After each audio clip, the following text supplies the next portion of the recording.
Hello आप सबको मेरा नमस्कार, स्वागत है मेरे चैनल ऑन ट्रेंडिंग एजुकेशन में। आज की जो वीडियो है वो बीपीएससी टीआरई 4 के अभ्यर्थी हों या हमारे जो एईडीओ के अभ्यर्थी जो तैयारी कर रहे हैं जिनके एग्ज़ाम आपके जनवरी में होने वाले हैं या रेलवे ग्रुप डी या रेलवे एनटीपीसी इन सबके लिए आपको पता है कि एनसीईआरटी की हिस्ट्री ज़रूरी है। जो आपको पूरी बेसिक तरीके से मैं पूरे एमसीक्यू फॉर्मेट को तैयार किया हूँ। थ्योरी की क्लासेस हो चुकी हैं, आप जाकर के देख सकते हैं। ये 550 प्लस एमसीक्यू होंगे इस पूरे वीडियो में क्लास 6 की और इसको करने के बाद से आपको बुक पढ़ने की टेंशन बिल्कुल ही खत्म हो जाएगी, ये गारंटी है।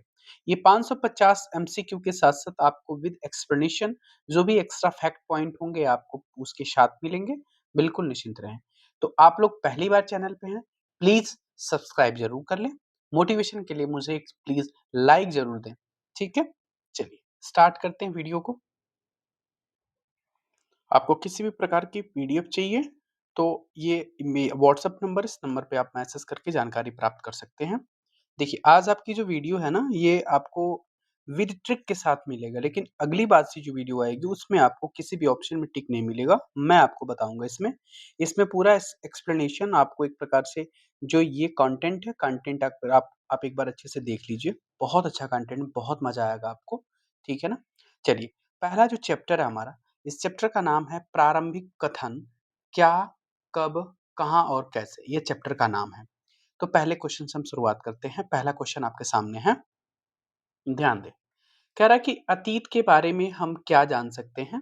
तो अतीत के बारे में लोग क्या खाते थे, कपड़े कैसे पहनते थे, किस तरह के घरों में रहते थे, बच्चे किस प्रकार की कहानियाँ, खेल और गीत नाटक करते थे, ये सभी प्रकार के बारे में हम अतीत के बारे में जान सकते हैं। इसलिए ऑप्शन नंबर आपका डी क्या है, सही है।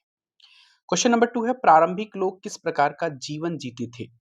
ये देखिए बहुत बेसिक तरीके से पूरा बुक है। बेसिक तरीके से लेकर एडवांस जितना भी क्वेश्चन सारे आपको कवर मिलेंगे। कह रहा है कि प्रारंभिक लोग किस प्रकार का जीवन जीते थे? तो ये क्या करते थे? शिकार करते थे, पशुपालन करते थे, कृषि, कला, संगीत ये सभी प्रकार के आप काम करते थे प्रारंभिक लोग। अगले क्वेश्चन की तरफ आते हैं। कह रहा है कि नर्मदा नदी के तट पर रहने वाले जो प्रारंभिक लोग वो क्या करते थे?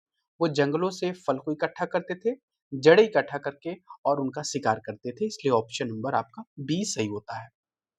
क्वेश्चन नंबर 4 की तरफ चलते हैं। ये जो आपका पॉइंट जो एक्स्ट्रा दिया गया इनके पे ध्यान देना है आपको। ये बिल्कुल एग्जैक्ट एनसीईआरटी का पॉइंट है और एक बहुत इंपॉर्टेंट इसको ध्यान देना है। कह रहा है कि उत्तर पश्चिम की सुलेमान और किरथर पहाड़ियों में लगभग कितने वर्ष पहले कृषि की शुरुआत हुई थी? तो लगभग आपको 8000 वर्ष पहले ऑप्शन नंबर सी ये शुरुआत हुई थी। इसमें देखिए, इसमें क्या होता है कि स्त्री और पुरुष सबसे पहले गेहूं और जौ जैसी फसलों को उपजाना प्रारंभ किए थे यहाँ पर 8000 वर्ष पहले। ठीक है, पॉइंट एक्स्ट्रा पॉइंट वो आपको नोट करना होगा। अगला क्वेश्चन है क्वेश्चन नंबर 5। उत्तर पश्चिम की पहाड़ियों में लोग कौन-कौन से पशु पालतू बनाना शुरू किए थे? तो ये भेड़, बकरी, गाय और बैल। इसमें जो पॉइंट है कि आखेटक और संग्रहण, आखेटक तथा संग्रहण उत्तर पूर्व में गारो पहाड़ियों में देखने को मिली है। जो गारो खासी जयंतिया पहाड़ियां हैं जो नॉर्थ ईस्ट का पार्ट है भारत का, वहां पे गारो की पहाड़ियां में देखने को मिलती हैं किसकी, आखेटक और संग्रहण प्रकार की जो भी चीजें हैं उनके साक्ष्य। अगला पॉइंट है, गंगा और उसकी सहायक नदियों के किनारे नगरों का विकास लगभग कब हुआ था? ये लगभग आपको 2500 वर्ष पहले, ऑप्शन नंबर सी। प्राचीन मगध क्षेत्र वर्तमान में कहाँ स्थित था? तो ये स्थित था आपका बिहार में। कहाँ पे? बिहार में, ऑप्शन नंबर बी। अगला पॉइंट है, लोग यात्रा क्यों करते थे? तो क्योंकि उनको काम की तलाश थी, प्राकृतिक आपदाएं आ जाती थी तो फिर उन लोगों को हटना पड़ता था, या विजय के लिए, व्यापार के लिए, शिक्षा और जिज्ञासा के लिए, ऑप्शन नंबर बी। यात्रा के कारण लाभ क्या हुआ था? तो उन्होंने एक दूसरे के विचार को जाना और तकनीक को जानने का प्रयास किया। अगला पॉइंट है, बहुत आसान चैप्टर था ये। कह रहा है कि दक्षिण एशिया में कौन कौन से देश शामिल हैं? तो आपको देखने को मिलेगा भारत, पाकिस्तान, बांग्लादेश, नेपाल, भूटान, श्रीलंका और अफगानिस्तान, ईरान, चीन, म्यांमार। कह रहा है कि दक्षिण एशिया के देश है ये। कौन है ये? दक्षिण एशिया के देश। लिस्ट ऑप्शन नंबर आपका जो सी होगा वो सही आंसर होगा। अगला क्वेश्चन है, जो इंडिया शब्द है वो कहाँ से आया है? तो इंडिया जो शब्द है वो सिंधु से आया है। तो किस भाषा से आया है? तो संस्कृत में था इंडिया। क्लियर है? एग्जैक्ट वहां पे एनसीईआरटी में से लिखा गया है। अगला पॉइंट हम आपका देख ले चलते हैं क्वेश्चन नंबर 12 की तरफ। कह रहे कि भारत शब्द का प्रयोग किसके लिए हुआ था? तो भारत शब्द का प्रयोग ऋग्वेद में वर्णित समूहों के लिए किया गया था। उसके बाद जानते हैं जो भरत नाम का जो प्रयोग है, वो उत्तर पश्चिम में जो रहने वाले लोग थे, उनके एक समूह के लिए किया गया था। किधर? उत्तर पश्चिम में रहने वाले लोगों के एक समूह के लिए किया गया था। उत्तर पश्चिम से आने वाले जो ईरानी और यूनानी लोग थे, वो सिंधु नदी को क्या कहते थे? तो इनको हिदोस या इंडोस के नाम से इनको पुकारते थे। अगला पॉइंट कह रहा है कि सांस्कृतिक आदान प्रदान मुख्य कारण क्या था? क्योंकि यात्राएं और लोगों के विचारों का आदान प्रदान सांस्कृतिक आदान प्रदान का मुख्य कारण था। Option number B. अतीत की जानकारी प्राप्त करने का एक प्रमुख तरीका क्या है? तो अतीत की जानकारी प्राप्त करने का ऑप्शन के अकॉर्डिंग पांडुलिपियों को ढूंढना और उनको पढ़ना। क्वेश्चन नंबर 16 की तरफ चलते हैं। ये कह रहा है कि पांडुलिपि जो शब्द है वो किससे निकला है? ये एक प्रकार के लैटिन शब्द से निकला है जिसका नाम है मेनू, और इसका अर्थ क्या है? हाथ। क्या है? हाथ। लैटिन शब्द मेनू से, और जिसका अर्थ क्या है? हाथ है। पांडुलिपियां प्रायः किस पर लिखी जाती थी? तो प्रायः भोजपत्र पर लिखी जाती थी। और ये भोज नाम का जो पेड़ है, जो वृक्ष है, वो हिमालयी क्षेत्रों में देखने को मिलता है। क्लियर है पॉइंट? अगला पॉइंट हम देखते हैं। पांडुलिपियां अधिकतर कहाँ प्राप्त होती हैं? तो ये मंदिर और विहारों से प्राप्त होती हैं। कह रहा है कि पांडुलिपियों में किस प्रकार की जानकारी मिलती है? तो इसमें आपको धार्मिक मान्यताएं और व्यवहार देखने को मिलेंगे, राजाओं के जीवन के बारे में देखने को मिलते हैं, औषधि और विज्ञान के बारे में देखने को मिलता है। इसलिए ऑप्शन नंबर डी हमारा सही आंसर है। क्वेश्चन नंबर 20 की तरफ चलते हैं। प्राकृत भाषा का कौन प्रयोग करता था? ये जो आम जन थे, आम लोग थे, वो सभी प्राकृत भाषाओं का प्रयोग करते थे। अगला नंबर क्वेश्चन 21 है। अभिलेखों का अध्ययन कहाँ किया जाता था? अभिलेखों का अध्ययन पत्थर और धातु जैसी कठोर सतहों पर उनको उत्कीर्ण करके, उनको खोद करके उस पे किया जाता था। अब इनका जानते हैं एक्स्ट्रा फैक्ट में कि जो यूनानी और आरेमाइक नाम की जो लिपियां हैं, इनका प्रयोग आपको अफगानिस्तान के अभिलेखों में देखने को मिलता है। यूनानी और आरमाइक जो लिपि है वो कहाँ देखने को मिलता है? तो अफगानिस्तान के अभिलेखों में देखने को मिलता है। अगला पॉइंट, जो शासक हैं वो अपने आदेशों को अभिलेखों में उत्कीर्ण करवाते थे। क्यों? क्योंकि ताकि लोग उनको क्या कर सके, जान सके और उन्हें पढ़ सके। क्लियर है पॉइंट? अगला पॉइंट हम देखते हैं क्वेश्चन नंबर 23। अभिलेखों में आमतौर पर किसकी जानकारी मिलती है? तो इसमें शासकों के विजयों का, जो भी शासक थे उनके कितने युद्ध जीते हैं, उनके बारे में लेखा जोखा इन पे मिलता है। पुरातत्वविद क्या करते हैं? ये करते हैं पत्थर, ईंट, चित्र, मूर्तियों का अध्ययन करते हैं और उनके क्या करते हैं? खुदाई करते हैं। Option number B. पुरातत्वविद वस्तुओं का अध्ययन क्यों करते हैं? क्योंकि वे अतीत की जानकारी लेना चाहते हैं, कि अतीत में उनके जीवन की जानकारी क्या, उनकी जीवन की जानकारी प्राप्त करना चाहते हैं कि कैसे क्या, कब, कैसे हुआ। पुरातत्वविद जानवरों, चिड़ियों और मछलियों की हड्डियों को क्यों ढूंढते थे? क्योंकि अतीत में लोगों की खाने की जानकारी इससे प्राप्त हो सकती है, कि उनका खान पान, रहन सहन कैसा था। जल जाने पर अन्न के दाने या लकड़ी के टुकड़े कैसे होते थे? तो उनको जो जले हुए रूप होते थे, वो क्या करते थे? केवल बचे हुए उनको मिले हुए थे। अगला पॉइंट, इतिहासकार अतीत की जानकारियों के लिए किस शब्द का प्रयोग करते हैं? तो ये प्रयोग करते हैं स्त्रोत का। किसका? स्त्रोत का प्रयोग करते हैं। Option number A. जिनको बहुत आसान लग रहा है ना, ये क्लास 6 है। क्या दे देगा क्लास 6 में? बहुत आसान से है। उसी आसान लैंग्वेज को हम एमसीक्यू फॉर्मेट में तैयार करके लाए हैं, और ये पूरी बुक की एक एक लाइन से उठाया गया है। अगला पॉइंट, अगला पॉइंट है, इतिहासकार और पुरातत्वविद अतीत को जानने में कैसे मदद करते हैं? क्योंकि कैसे मदद करते हैं? स्रोतों का उपयोग कर और अतीत का पुनर्निर्माण करके। पुस्तक के जो शीर्षक में जो अतीत है, उस शब्द का बहुवचन रूप में क्यों प्रयोग किया गया है? क्योंकि अलग अलग समूहों के लिए अतीत के अलग अलग मायने दिखाने के लिए इन शब्द का प्रयोग किया गया है। अगला पॉइंट की तरफ आते हैं। अगला पॉइंट क्या कह रहा है? कह रहा है कि इसके जीवन की जानकारी आमतौर पर अभिलेखों और पुरातत्व से मिलती है। ये आपका शिकारी, मछुआरे, संग्राहक, कृषक और पशुपालक के बारे में। इसमें आपको एक्स्ट्रा पॉइंट देखने को मिलेगा कि जो अंडमान द्वीप के अधिकांश जो लोग थे, वो अपना भोजन मछली पकड़ना, शिकार करके और फल फूल के संग्रह के द्वारा प्राप्त करते थे। क्लियर है? कह रहा है कि शहरों में रहने वाले जो लोग हैं वो अपना भोजन कैसे प्राप्त करते थे? ये दूसरों पर निर्भर होकर करते थे। दूसरों पर निर्भर होकर करते थे। अगला पॉइंट है, वर्ष की जो गणना है किस आधार पर की जाती है? तो वर्ष की गणना ईसा मसीह के जन्म की तिथि के आधार पर की जाती है। ईसा मसीह के जन्म से पहले तिथियों को क्या कहते हैं? तो इनको बोलते हैं ईसा पूर्व। क्या बोलते हैं इनको? ईसा पूर्व।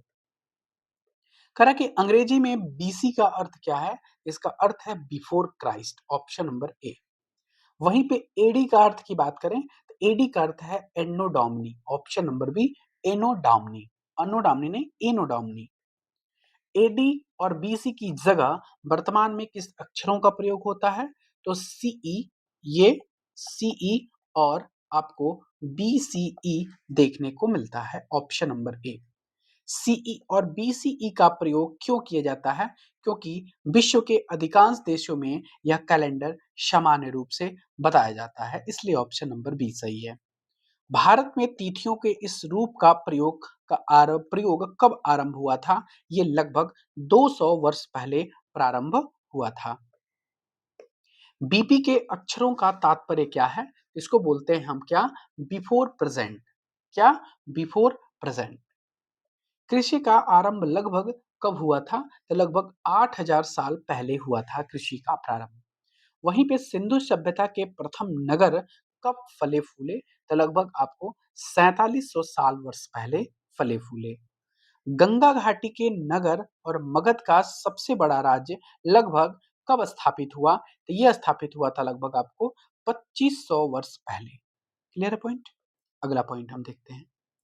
अगला पॉइंट है, वर्तमान समय के आधार के रूप में हम किस वर्ष को आरंभिक बिंदु मानते हैं? तो लगभग 2000 वर्ष के पहले। देखिए इतने पॉइंट थे, इससे आपको इतने पॉइंट आपको देखने को मिले। जो एक्स्ट्रा पॉइंट थे हम आपको लिख करके समझाए हैं। तो यदि आपको सच में मेरी वीडियो पसंद आ रही है तो एक प्यारा सा कमेंट करेंगे, रिक्वायरमेंट अपना जरूर पूछेंगे, आपको वीडियो कैसी लगी प्लीज अपना सजेशन जरूर देंगे। जो भी भाई बहन टेलीग्राम चैनल को ज्वाइन नहीं किए हैं ज्वाइन कर लेंगे, ठीक है। वहां पर आपको daily quiz free of cost कराई जाती है, वहां पे जाकर के देख सकते हैं। जो कंटेंट फ्री मिलते हैं वो टेलीग्राम चैनल पे मिलेंगे, ज्वाइन कर लीजिए। चलिए अब स्टार्ट करते हैं हम चैप्टर नंबर 2। चैप्टर नंबर 2 कह रहा है कि आखेटक खाद्य संग्रह, भोजन और उत्पादन। पहला क्वेश्चन है कि लगभग कितने वर्ष पहले लोग इस महाद्वीप में रहते थे? तो लगभग 20 लाख साल पहले। अगला पॉइंट है, कह रहा है कि उस समय जो लोग थे वो किस नाम से जाने जाते थे? तो उनको बोलते हैं आखेटक खाद्य संग्राहक। आखेटक खाद्य संग्राहक। कह रहा है कि आखेटक खाद्य संग्राहक अपने भोजन की व्यवस्था कैसे करते थे? तो शिकार और संग्रह के द्वारा करते थे। अगला पॉइंट है, आखेटक खाद्य संग्राहक है वो किन चीजों का शिकार करते थे? वे जंगली जानवर, मछलियां और पक्षियों का शिकार करते थे। लोग पेड़ पौधों से क्या एकत्र करते थे? तो फल, मूल, दाने, पत्तियां और अंडे।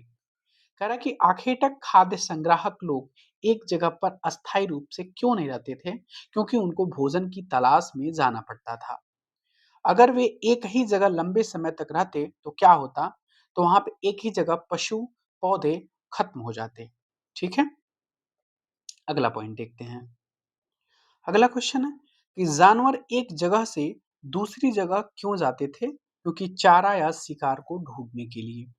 आखेटक खाद्य संग्राहक जानवरों के पीछे क्यों जाते थे? क्योंकि उनका शिकार करने के लिए। अगला पॉइंट, फल और फूल अलग अलग समय पर क्यों मिलते थे? क्योंकि इस मौसम बदलने के कारण। लोग मौसम के अनुसार क्यों घूमते थे? भोजन और फल की प्राप्ति के लिए। पानी के बिना जीवित रहना क्यों असंभव है? क्योंकि वो जीवन का आधार है। कह रहा है कि पानी मुख्यतः कहाँ मिलता था? तो झीलों, झरनों और नदियों में। कुछ झीलों और नदियों में पानी केवल तब मिलता था, कब मिलता था? तो केवल बारिश के बाद, केवल बारिश के बाद। क्योंकि उस समय तो हैंडपंप नहीं थे, किसी प्रकार की मशीनरी नहीं थी, तो केवल लोगों को बारिश पे ही निर्भर रहना पड़ता था। पुरातत्वविदों को आरंभिक मानव के बारे में जानकारी कैसे मिलती है? तो पत्थर के औजारों और अवशेषों से, ऑप्शन नंबर ए। आखेटक खाद्य संग्राहक किन वस्तुओं से औजार बनाते थे? तो लकड़ी, हड्डी और पत्थर से, ऑप्शन नंबर बी। कह रहा कि पत्थर के औजारों का उपयोग किन कार्यों के लिए होता था? तो ये फल, मांस और लकड़ी के काटने के लिए। औजारों को कौन कौन से हथियार बनाए जाते थे औजारों से? तो भाले और बाण बनाए जाते थे, ऑप्शन नंबर बी। लकड़ियों का उपयोग किन कार्यों में किया जाता है? तो ये किया जाता है आपको, ऑप्शन नंबर ए, ईंधन और झोपड़ी के बनाने में। पुरातत्वविद को पत्थर और औजारों के अलावा किन चीजों के प्रमाण मिलते हैं? तो उनको हड्डी, मछली और पक्षियों के अवशेष भी मिले हैं, ऑप्शन नंबर ए। अगला पॉइंट है, क्या आरंभिक मानव के बनाए सभी औजार अभी भी उपलब्ध हैं? कह रहा है कि केवल नहीं, ये गलत बात है, केवल पत्थर और औजार ही बचे हैं। कह रहा है कि लकड़ियों से झोपड़ी और औजार क्यों बनाए जाते थे? क्योंकि वे हल्की होती थी और उपयोगी होती थी। अगला पॉइंट कह रहा है कि आरंभिक मानव किन कारणों से इधर उधर घूमता था? क्योंकि भोजन, पानी और मौसम के अनुसार वो फल को ढूंढने के लिए। इसका पॉइंट है अलग, कि जो आखेटक खाद्य संग्राहक के होने का जो प्रमाण है, वो कुरनूल की गुफाएं, भीमबेटका की गुफाएं और हुशंगी से मिलती हैं। कुरनूल की गुफाएं आपको आंध्र प्रदेश में देखने को मिलेगी, भीमबेटका आपको मध्य प्रदेश में देखने को मिलेगा और हुशंगी आपको कर्नाटक में देखने को मिलेगा। कह रहा है कि पुरातत्वविद किन वस्तुओं का अध्ययन करते थे? तो पत्थर, औजार और हड्डियों का। आखेटक खाद्य संग्राहक समुदाय के औजार किन कार्यों में सबसे उपयोगी होते थे? तो शिकार करने के लिए, काटने और उनके खाल को उतारने के लिए। अगला पॉइंट है, कह रहा है कि लोग ऐसी जगह क्यों ढूंढ के रहते थे जहां उन्हें अच्छे पत्थर मिल सके? क्योंकि उसी पत्थर से वो क्या बनाना चाहते थे? घर नहीं, पूजा के लिए नहीं, खेल के नहीं, बल्कि वो औजार बनाने के लिए उनका प्रयोग करते थे। जिन गुफाओं में लोग रहते थे उनमें दीवारों पर क्या मिला था? उनके दीवारों पर चित्र मिला था, ऑप्शन नंबर बी, ए। मध्य प्रदेश और दक्षिणी उत्तर प्रदेश की गुफाओं में किसका चित्रण देखने को मिलता है? तो ये आपको जंगली जानवर के देखने के मिलते हैं। भीमबेटका कहाँ स्थित है? तो आपको पता है भीमबेटका मध्य प्रदेश में है। लोग भीमबेटका की गुफाओं में क्यों रहते थे? क्योंकि वो धूप, बारिश और हवाओं से बचने के लिए। पुरास्थल किसे कहते हैं? जहां औजार, बर्तन और इमारतों के अवशेष मिले हुए हैं। पुरास्थल कहाँ पाए जा सकते हैं? तो ये जमीन के ऊपर और जमीन के अंदर, दोनों जगह। कुरनूल की गुफाएं कहाँ स्थित हैं? तो कुरनूल की गुफाएं, option number B, Andhra Pradesh में स्थित है। कुरनूल गुफा में क्या मिला जिससे आग का पता चला? तो वहां पे उसको राख मिला था। कह रहा है कि आग का प्रारंभिक उपयोग किस लिए हुआ? तो प्रकाश के लिए, मांस को भूनने के लिए, जानवर को भगाने के लिए। पूरा पसाड़ काल का समय जो है वो क्या माना गया है? लगभग 20 लाख वर्ष से पूर्व से लेकर के 12,000 वर्ष पूर्व तक। बहुत इंपॉर्टेंट। अगला पॉइंट, जो पूरा पसाड़ है वो किन शब्दों से मिलकर के बना है? तो ये पूरा प्लस पसाड़ से। कह रहा है कि पूरा पसाड़ काल को कितने भागों में बांटा गया है? तो इनको 3 भागों में। कौन कौन से? ये आरंभिक, मध्य और उत्तर पसाड़ काल। अगला पॉइंट है, मानव इतिहास की लगभग 99% घटनाएं किस काल में हुई हैं? तो लगभग पूरा पसाड़ काल में हुई हैं, ऑप्शन नंबर बी। कह रहा है कि मेसोलिथ का अर्थ क्या है? तो मेसोलिथ का अर्थ है मध्य पसाड़ काल।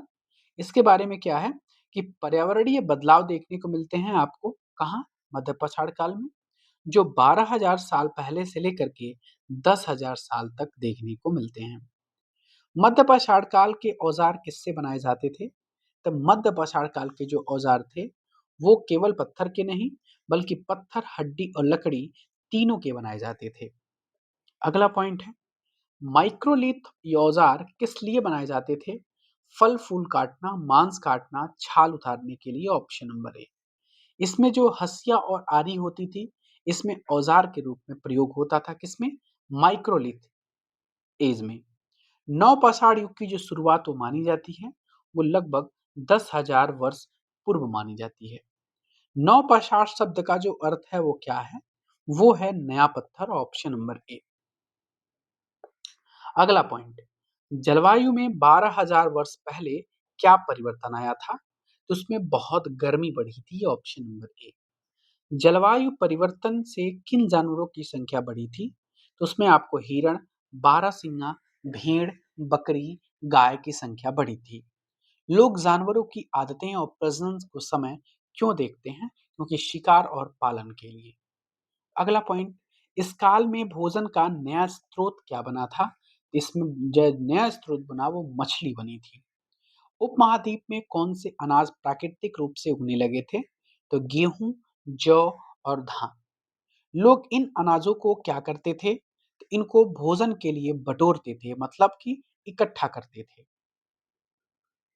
अगला पॉइंट है, देखिए रियल एनसीईआरटी, कोई भी एनसीईआरटी से बाहर का फैक्ट नहीं है इसमें, केवल उसी का आपका पॉइंट दिया गया है।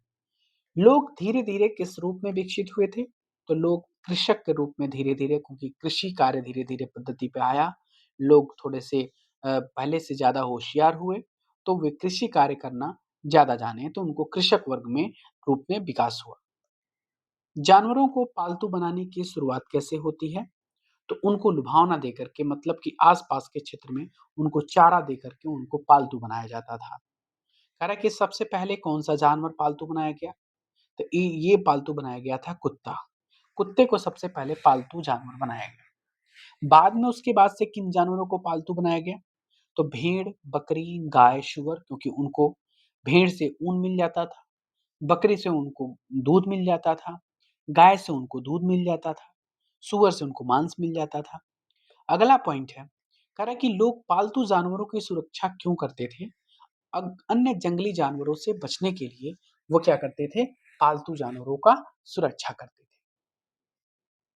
पालतू जानवरों को घर के पास क्यों लगाया गया? क्योंकि वे आसानी से उनका देखभाल कर सकें और उनको चारा दे सकें। जो पालतू जानवर हैं वो कौन पालते थे? तो उनको पालने वाले पशुपालक थे। कौन थे? पशुपालक। 58 नंबर है, कह रहा है कि कौन से जानवर झुंड में रहते थे? तो ये थे गाय, भेड़, बकरी, ऑप्शन नंबर ए। कुत्तों को सबसे पहले पालतू क्यों बनाया गया था? क्योंकि वे शिकार करने में उनकी मदद करते थे। लोगों के द्वारा पौधे उगाने, जानवरों की देखभाल करने की प्रक्रिया को क्या कहते हैं?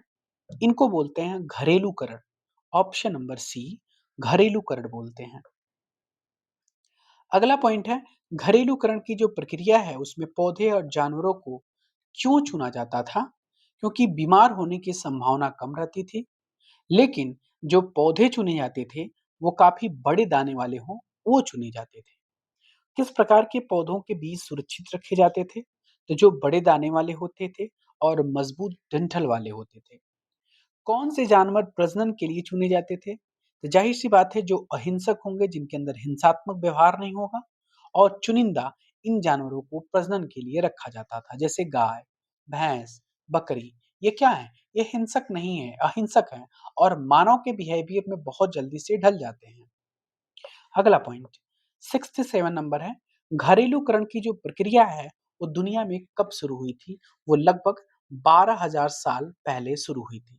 ये मेरी गारंटी, यदि आप पूरे क्वेश्चन को देखते हैं तो आपको बुक के रीडिंग की जरूरत तो नहीं पड़ेगी, ये गारंटी है। उसके बावजूद भी आपको जरूरत है तो बुक मत पढ़िए, केवल नोट्स, मैंने नोट्स का भी पीडीएफ वीडियो डाला हुआ है, आप उसको देख सकते हैं। यदि आपको 6 से लेकर के 12 तक के हैंड रिटेन नोट्स चाहिए शॉर्ट में, हैंड रिटेन नोट्स मिलेगा आपको शॉर्ट में, तो आपको जो नंबर आपको प्रोवाइड किया जा रहा है इस नंबर पे आप एक बार मैसेज कर सकते हैं, व्हाट्सअप कर सकते हैं, आपको रिस्पांस दिया जाएगा। कीमत बहुत कम रखी गई है, आप इस पे मैसेज करके पता कर सकते हैं और ले सकते हैं जो भी आपको कंटेंट चाहिए। अगला पॉइंट है, कह रहा है कि कृषि के लिए सबसे प्राचीन फसलों में कौन से अनाज शामिल थे? तो ये आपके गेहूं और जौ, ऑप्शन नंबर ए। सबसे पहले पालतू बनाए गए जानवर कौन से थे? तो सबसे पहले पालतू आपको पता है ये कुत्ता बनाया गया था। इसके बाद से भेड़ और बकरी बनाई गई थी। अनाज का उपयोग किसके रूप में किया जाता था? तो बीज, खाद्य के रूप में, उपहार के रूप में, भंडारण के रूप में।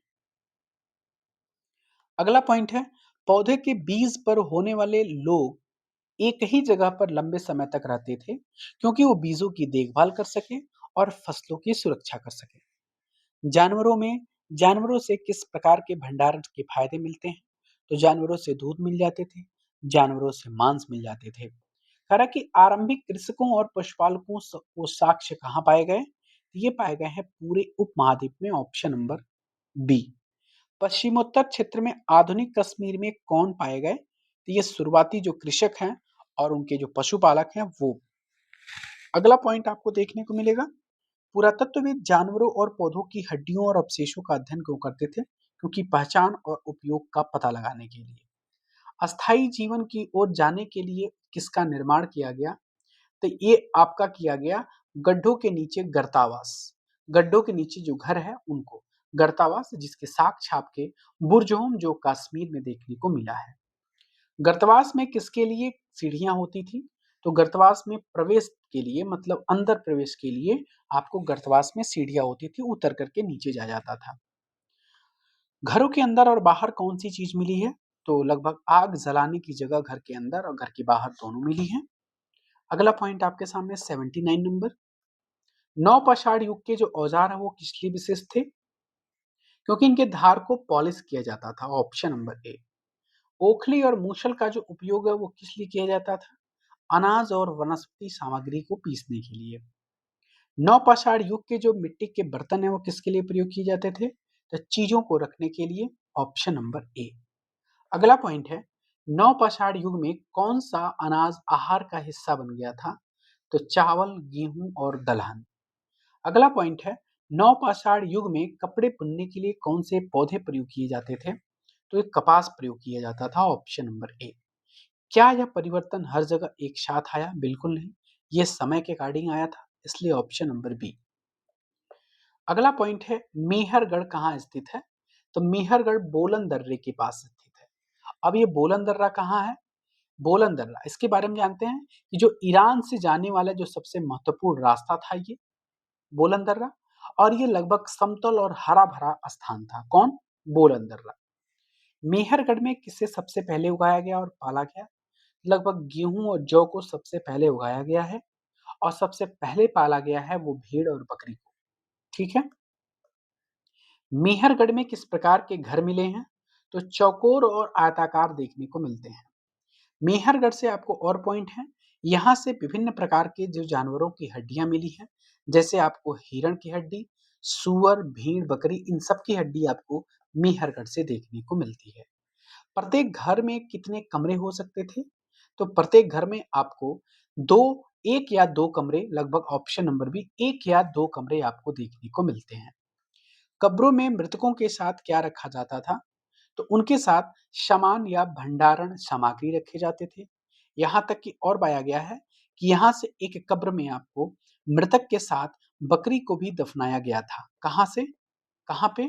यहाँ पे जो कब्र होते थे मेहरगढ़ का, वहां से। क्लियर है? अगला पॉइंट, अगला है चैप्टर नंबर 3।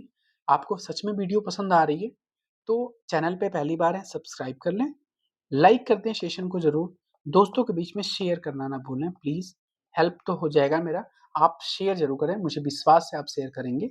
अगला पॉइंट है, अगला चैप्टर है हमारा आरंभिक नगर। देखिए पहला पॉइंट इसका, हड़प्पा पुरास्थल पहली बार कब मिला था? तो ये लगभग 150 साल पहले मिला था। हड़प्पा पुरा स्थल कहाँ स्थित है? तो आधुनिक पाकिस्तान में स्थित है। क्वेश्चन नंबर थर्ड है कि रेलवे के लिए हड़प्पा की ईंटों का क्या किया गया? तो रेलवे लाइनें बिछाई गई, उसके लिए इसका इस्तेमाल किया गया था।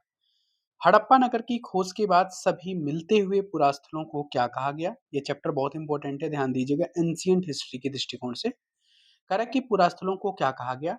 तो उनको हड़प्पा सभ्यता की इमारतें कहा गया। हड़प्पा नगर का निर्माण लगभग कितने साल पहले हुआ था? तो 4700 साल पहले हुआ था। हड़प्पा नगर कितने हिस्सों में बटे थे? तो ये दो या दो से अधिक हिस्सों में बटे थे। नगर दुर्ग और निचला नगर में कौन सा हिस्सा ऊंचा था? तो जो नगर दुर्ग था वो हिस्सा ऊंचा था। अब थोड़ा सा इसको पढ़ ले। जो पश्चिमी भाग था वो छोटा था लेकिन ऊंचाई पर था, और इन्हीं को बोलते हैं नगर दुर्ग। और जो पूर्वी भाग था वो बड़ा तो था लेकिन निचले इलाकों में था, इसलिए इनको हम निचला नगर बोलते हैं। Clear point? अगला आइए, कह रहा है कि जो नगर दुर्ग थे और निचले नगर की जो दीवारें थी वो किस प्रकार की सामग्री की थी? तो पकी हुई ईंटें की थी, ऑप्शन नंबर बी। मोहनजोदड़ो ने खास तालाब को क्या कहा है? तो इनको कहा गया है महान स्नानागार। कह रहा है कि जो महान स्नानागार में है, पानी का जो रिसाव है उनको रोकने के लिए क्या प्रयोग किया गया था? तो इनको रोकने के लिए चारकोल की परत का उपयोग किया गया था। महान स्नानागार में पानी कैसे भरा जाता है? तो ये भरा जाता है कुएं से। कालीबंगा और लोथल में क्या मिला है? तो यहाँ से आपको अग्निकुंड का साक्ष्य मिले हैं।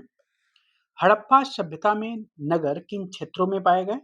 तो पाकिस्तान और भारत के गुजरात, राजस्थान और हरियाणा, पंजाब में। मतलब कौन कौन से थे? पाकिस्तान तो पाए गए हैं, और भारत के जो क्षेत्र हैं वो गुजरात है, राजस्थान है, हरियाणा है और कुछ पार्ट पंजाब का है। अगला पॉइंट, हड़प्पा सभ्यता के स्थलों से कौन सी वस्तुएं मिली हैं? तो ये मिट्टी के लाल बर्तन, पत्थर के ब्लेड और तांबे के उपकरण मिले हैं। हड़प्पा नगर के जो घर हैं वो कितने मंजिलों के होते थे? वो 1 या 2 मंजिला का होता था। हड़प्पा नगर के घरों की क्या विशेषता होती थी? कि आंगन के चारों तरफ कमरे होते थे। हड़प्पा नगर में नाले कैसे बनाए गए थे? तो नालों को ढका गया था और एक सीधी लाइन में बनाई गई थी। नालियों में हल्की ढलान क्यों थी? ताकि पानी आसानी से बह करके बाहर चला जाए। हड़प्पा नगर की सड़कों और घरों का निर्माण किस तरह से किया गया था? ये काफी योजनाबद्ध तरीके से किया गया था। कहा कि हड़प्पा नगरों में सबसे ऊंचे और महत्वपूर्ण लोग कौन थे? ये शासक थे, ऑप्शन नंबर सी। नगरों में लेखन का कार्य कौन करता था? ये करते थे लिपिक। अगला पॉइंट, कह रहा है कि लिपिक मुहरों पर क्या करते थे? तो मुहरों पर ये चित्र को नहीं बनाते थे, ये इनका काम केवल लिखने का था। हड़प्पा नगरों में शिल्पकार किस प्रकार की चीजें बनाते थे? तो ये विभिन्न प्रकार की वस्तुओं को बनाते थे। जैसे इसमें जो शिल्पकार होते थे वो स्त्री और पुरुष दोनों होते थे। हड़प्पा नगरों में कौन सी धातुएं मिलती हैं? तो वहां पे आपको तांबा और कांसा देखने को मिलता है। लोहा तो मिला ही नहीं, पीतल और सोना देखने को मिलता है। इसलिए हमारा ऑप्शन जो होगा वो लास्ट वाला होगा, घ। अगला पॉइंट कह रहा है सोने और चांदी से क्या बनते थे? तो बर्तन और गहने बनते थे। वहीं आपको बता दें कि जो तांबे और कांसे से बने जो औजार है वो भी बनाए जाते थे। यानी जो औजार हैं वो तांबे और कांसे से बनाए जाते थे। अगला पॉइंट है पत्थर की जो बाट है वो किसके लिए बनाए गए थे? तो ये आपको बहुमूल्य पत्थर और धातु को तौलने के लिए बनाए गए थे, ऑप्शन नंबर बी। अगला पॉइंट है मनके किससे बनाई गई थी? तो एक कार्नेलियन नाम की पत्थर होती थी, काफी मुलायम होता था, इसी से मनके बनाए जाते थे। पॉइंट पढ़ते हैं कि जो आयताकार मोहरी थी उस पर सामान्यतः जानवरों के चित्र मिले हैं। हड़प्पा सभ्यता के लोग काले रंग से डिजाइन किए हुए खूबसूरत लाल मिट्टी के बर्तन भी बनाते थे। करा कि मनकों के बीच में छेद क्यों किए गए थे? ताकि धागा डालकर माला बनाया जा सके। अगला पॉइंट है, अगला पॉइंट है हड़प्पा की कढ़ाईदार जो पत्थर मूर्ति है वो किसके लिए महत्वपूर्ण थी? ये थी महत्वपूर्ण व्यक्ति के लिए। हड़प्पा सभ्यता में मोहरे की सामग्री की बनाई जाती थी, तो ये पत्थर की बनाई जाती थी। हड़प्पा सभ्यता के बर्तन किस रंग के डिजाइन किए गए थे? तो काले रंग से डिजाइन किए गए थे। अगला पॉइंट है 33 नंबर, कह रहा है कि हड़प्पा सभ्यता में धातु का उपयोग कब होता था? तो लगभग 7000 साल पहले मेहरगढ़ में शुरुआत हुआ, और यहीं से आपको कपास की खेती भी होती थी। अगला पॉइंट, मोहनजोदड़ो से कपड़े के टुकड़े किससे जुड़े हुए मिले हैं? तो चांदी के फूलदान के ढक्कन और तांबे की वस्तुएं ये वहां से मिले हैं। पकी मिट्टी और फ्यान से बनी जो तकलियां होती थी वो किसका संकेत देती हैं? तो तकलियां का यूज आपको पता है सूती के सूत को काटने में किया जाता है। हड़प्पा नगरों में विशेषज्ञ कौन थे? तो जो किसी खास चीज को बनाने का प्रशिक्षण लेते थे वो विशेषज्ञ होते थे। मूर्तिकला की मूर्तिकार जो थी उस काल में किस बात की विशेषता का पता चलता है? उनके चेहरे और दाढ़ी का आकर्षण चित्रण। कह रहा कि फेयंस किसे कहते हैं? फेयंस एक प्रकार का कृत्रिम रूप से बनाई गई वस्तु थी। इनके बारे में सोचते हैं क्या है ये? फेयंस बालू या स्फटिक पत्थरों के चूर्ण से उनको गोद में मिला करके उससे जो वस्तुएं बनती थी वो फेयंस कहलाती थी। और फेयंस प्रायः बहुत ही चिकनी होती थी, और उसके जो रंग होते थे वो नीले और हल्के और समुद्री हरे होते थे। क्लियर है पॉइंट? कह रहा है कि फेयान से क्या-क्या बनाया जाता था? तो मन के चूड़ियाँ और बाले बाले और छोटे बर्तन बनाए जाते थे क्योंकि इनकी परत काफ़ी चिकनी होती थी। तो ये बहुत इम्पोर्टेंट है जो फेयान्स है, वो बालू या स्फटिक के पत्थर के जो चूड़ होते थे, उनको मिला कर के गोंद में मिला कर के उनकी ये वस्तुएँ बनाई जाती थी। अगला पॉइंट देखने को मिलते हैं। कह रहा है कि कच्चा माल क्या होता है? तो प्राकृतिक रूप से मिलने वाला जो उत्पादन किए गए पदार्थ हैं, वो कच्चा माल होता है। कह रहा है कि हड़प्पा के लोग तांबा, लोहा, सोना, बहुमूल्य पत्थरों को कहाँ से आयात करते थे? तो ये दूर-दूर के इलाकों से ये आयात करते थे। अगला पॉइंट है, कांसा बनाने के लिए तांबे के साथ कौन-सी धातुएँ मिलाई जाती थी? तो उनके साथ टीन मिलाया जाता था और जो टीन का जो आयात होता था, वो ईरान और अफ़गानिस्तान से देखने को मिलता है। हड़प्पा नगरों को आयात किए जाने वाले सोने का स्रोत कौन-सा था? ये था आधुनिक कर्नाटक, ऑप्शन नंबर ए। वहीं पे आपको तांबा की बात करें, तो तांबा राजस्थान से और ओमान से आता था। हड़प्पा नगरों में आयात किए जाने वाले जो बहुमूल्य प्रकार के पत्थर हैं, उनका स्रोत क्या है? वो ईरान और अफ़गानिस्तान है। उसके साथ-साथ गुजरात से भी ये बहुमूल्य पत्थरें मिलती थी। हड़प्पा काल के लोग किसे मुख्य भोजन के स्रोत के रूप में उपयोग आते थे? तो वहाँ पे आपको देखने को मिलता है गेहूँ, जौ, दाल, मटर, तिल और सरसों, ऑप्शन नंबर ए। अगला है 46 नंबर की जमीन की जुताई के लिए हड़प्पा काल में किसका उपयोग होता था? तो जुताई के लिए हल का उपयोग होता था। अगला पॉइंट है, हल के आकार के खिलौने किस बात का प्रमाण देते हैं कि कृषि कार्य में हल का प्रयोग होने लगा था? सूखे महीनों में मवेशियों को कहाँ ले जाया जाता था? उनको काफी दूर दराज इलाकों में जहाँ पानी मिल सके, चारागाह मिल सके, वहां पे उनकी तलाश में। हड़प्पा लोग कौन से जानवर पालते थे? तो ये गाय, भैंस, भेड़ और बकरियों को पालते थे। कहा कि बस्तियों के आसपास कौन सी सुविधाएं होती थी? तो ये तालाब और चारागाह होती थी। कहा कि हड़प्पा के लोग सूखे मौसम में किसका ध्यान रखते थे? तो ये मवेशियों और चारा पानी का ध्यान रखते थे। अगला पॉइंट है आपके सामने कि धौलावीरा नगर को कितने भागों में बांटा गया था? तो इनके 3 भागों में बांटा गया है, ऑप्शन नंबर बी। कह रहा है कि धौलावीरा गुजरात के कच्छ इलाके में एक जो खदीर है, वो खदीर बेत के किनार एक बसा हुआ नगर था। कौन? धौलावीरा। कितने भागों में बांटा गया? इंपॉर्टेंट यही है, 3 भागों में। कह रहा कि जो धौलावीरा की नगर की जो दीवारें हैं, किस सामग्री से बनी होती थी? तो ये पत्थर की बनी होती थी और काफ़ी ऊँची-ऊँची दीवारें थी इनकी। धौलावीरा नगर के लिए कौन-सा खुला मैदान था? जो सार्वजनिक कार्यक्रम होते थे, उनको आयोजित करने के लिए ये खुला मैदान का प्रयोग होता था। धौलावीरा में जो हड़प्पा की लिपि है, वो कहाँ मिली है? वो पत्थरों में खुदी हुई मिली है। लोथल नगर क्यों महत्वपूर्ण था? क्योंकि वहां से पत्थर और शंख और धातुओं से बनी हुई चीजों का केंद्र था, वो वहीं से मिलता था। लोथल नगर में भंडार गृह का उद्देश्य क्या था? ये था आपका मुहरे मुद्रांकन रखने के लिए। ये चैप्टर बहुत इंपॉर्टेंट है। कह रहा है कि लोथल के बंदरगाह का जो मुख्य कार्य था वो क्या था? यहाँ से मालों को चढ़ाना, उतारना होता था।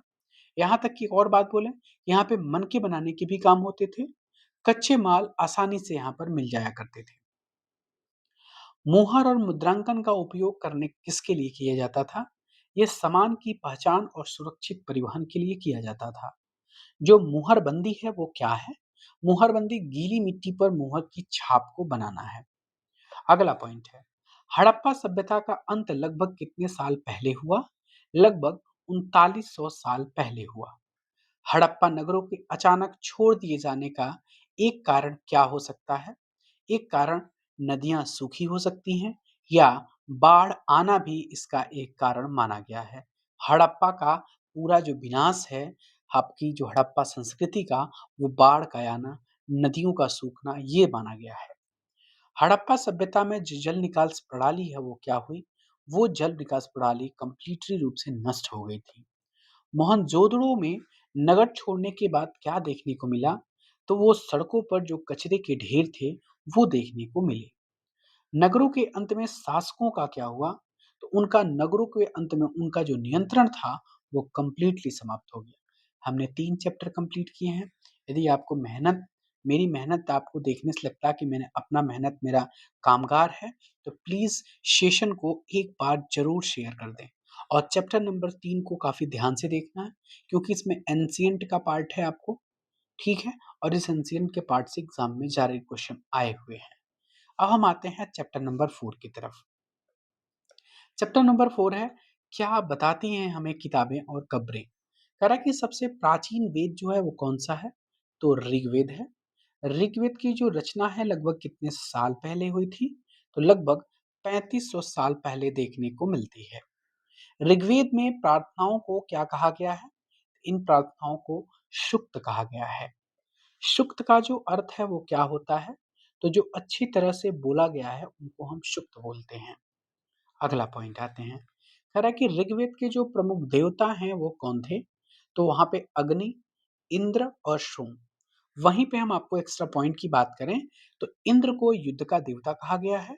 सोम एक प्रकार का पौधा है जिसमें से खास पेय बनाया जाता था। वहीं पे अग्नि आग की देवता के रूप में प्रदर्शित किया गया है। ऋग्वेद की भाषा को क्या कहा जाता है? तो उनको बोलते हैं प्राक संस्कृत। क्या बोलते हैं? प्राक संस्कृत। संस्कृत भाषा किस प्रकार की भाषा की परिवार है? ये है भारोपी, जिसको हम भारत यूरोपीय कहते हैं। अगला पॉइंट है, मातृ संस्कृत में है, माँ हिंदी में बोलते हैं, मदर अंग्रेजी में बोलते हैं। में समानता किस वजह से है? क्योंकि इनका अर्थ समान है और इनका भाषा परिवार भी समान है। भारत में द्रविड़ भाषा परिवार की जो भाषाएं हैं वो कौन-कौन सी हैं? तो द्रविड़ भाषा आपकी तमिल, तेलुगु, कन्नड़ और Malayalam option number A. Jharkhand और मध्य भारत की कई भाषाएं किस भाषा परिवार से संबंधित है? तो झारखंड और मध्य भारत की बात, तो ये ऑस्ट्रो एशियाटिक हैं। क्या है? ऑस्ट्रो एशियाटिक हैं। अगला पॉइंट आते हैं। ऋग्वेद का जो उच्चारण है वो किस प्रकार से किया जाता था? देखिए, इनको कभी भी बोला नहीं जाता था, इनको सुन करके इनको कंठस्थ कर लिया जाता था। ठीक है ना? इनको कह रहा है कि ऋग्वेद में विश्वामित्र हैं, वो किसके साथ संवाद कर रहे हैं? वे नदियों के साथ संवाद कर रहे हैं। और वो नदियाँ कौन-सी हैं? तो ब्यास और सतलुज। कौन है? ब्यास और सतलुज हैं। हर एक पॉइंट कवर अप मिलेंगे आपको। कह रहा है कि ऋग्वेद में नदियों की तुलना किससे की गई है? तो नदियों की तुलना आपको घोड़ों और गायों से की गई है। ऋग्वेद में किन नदियों का उल्लेख विशेष रूप से किया गया है? तो ये हैं सरस्वती, सिंधु और उनकी जो सहायक नदियां हैं वो। ऋग्वेद के अध्ययन के लिए इतिहासकार क्या करते हैं? वो लिखित स्रोतों और भौतिक अवशेषों का अध्ययन करते हैं। 16 नंबर है, ऋग्वेद में घोड़ों का उपयोग मुख्यतः किसके लिए किया जाता था? ये रथ को खींचने और युद्ध में करते थे। युद्धों में जीते गए धन का क्या किया जाता था? तो इनको क्या करता था, जो सरदार होता था, जो युद्ध में धन जीते गए हैं, उनको अपने पास रखता था और पुरोहित को और शेष जनता में बांट देता था। ऋग्वेद में पुरुषों का युद्ध में योगदान कैसा रहा? पहली बात कि कोई भी किसी भी प्रकार की इसमें अस्थायी सेना नहीं थी। ऋग्वेद में पुरुषों का स्थान जो युद्ध में है उनका, सभाओं में मिलकर युद्ध और शांति पर सलाह लेते थे। अगला पॉइंट, प्राचीन जो आर्य समाज में पुरोहितों का काम क्या था? तो यज्ञ और अनुष्ठान को कराना। आरंभिक राजाओं के बारे में जो निम्न में से कौन सा सही है? वे बड़ी राजधानियां नहीं थी। पुत्र उत्तराधिकारी स्वतः शासक नहीं बनता था। क्लियर है पॉइंट?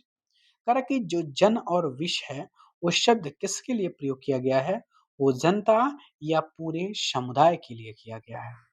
करा कि आर्य समाज में अपने विरोधियों को क्या कहा जाता था?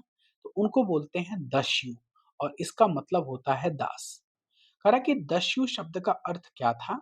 इसका अर्थ था कि जो यज्ञ नहीं करते थे और शायद दूसरी भाषाएं को बोलते थे। अगला पॉइंट, कह रहा है कि जो महापाषाण है वो कब बनने लगे थे? तो लगभग 3000 साल पहले, यानी महापाषाण कब्रें बनाने की प्रथा लगभग यहीं से शुरू हुई थी। कह रहा है कि महापाषाणों के निर्माण में क्या-क्या कार्य शामिल था? इसमें गड्ढे को खोदना, शिलाखंड को ढोना, बड़े पत्थरों को तराशना और मृतकों को दफनाना था। अगले पॉइंट की तरफ आते हैं।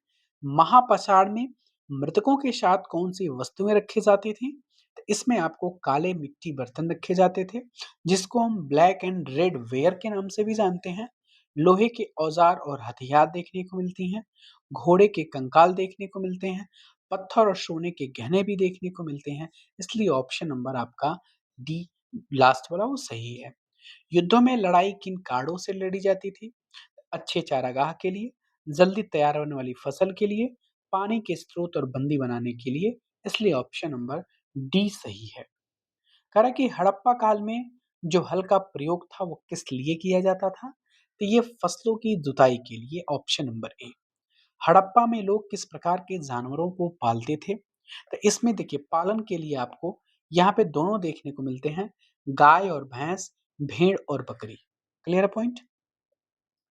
हड़प्पा काल में सिंचाई के लिए क्या तरीका अपनाया जाता था? तो इसके लिए तालाब और पानी का संचय किया जाता था। अगला पॉइंट, धौलावीरा जो नगर है विशेष विभाजन किसके अनुसार था? तो ये 3 भागों में बटा था। कह रहा कि लोथल नगर का महत्व किसके कारण था? तो ये था भंडार गृह, बंदरगाह था, मनकों का निर्माण होता था। इसलिए ऑप्शन नंबर आपका डी सही है। कह रहा है कि मुहर और मुहरबंदी का प्रयोग किस लिए किया जाता था? तो जो थैले होते थे और उनके डिब्बों को सुरक्षा करने के लिए।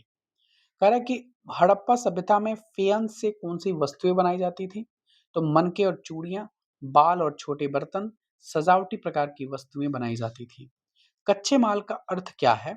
तो कच्चे माल का अर्थ यही है कि जो प्राकृतिक रूप से वस्तुएं मिल रही हैं या किसानों और पशुपालकों के द्वारा जो उत्पन्न वस्तुएं हैं, आयातित जो धातुएं और पत्थरें हैं जो अभी कच्चे हैं, उनको, इन सभी के सभी आपके आंसर सही है।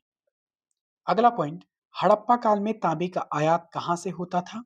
तो राजस्थान से भी होता था, ओमान से भी होता था, ईरान और अफगानिस्तान से भी देखने को मिलता है। कंकालों के साथ पाई गई जो वस्तुएं थी किसके बारे में जानकारी प्रदान करती है? तो मृतक की जो सामाजिक स्थिति थी और उनकी संपत्ति के बारे में जानकारी मिलती है। ब्रह्मगिरी की जो कब्र है उसमें क्या पाया गया था? उसमें 33 सोने के मनके और शंख पाए गए थे।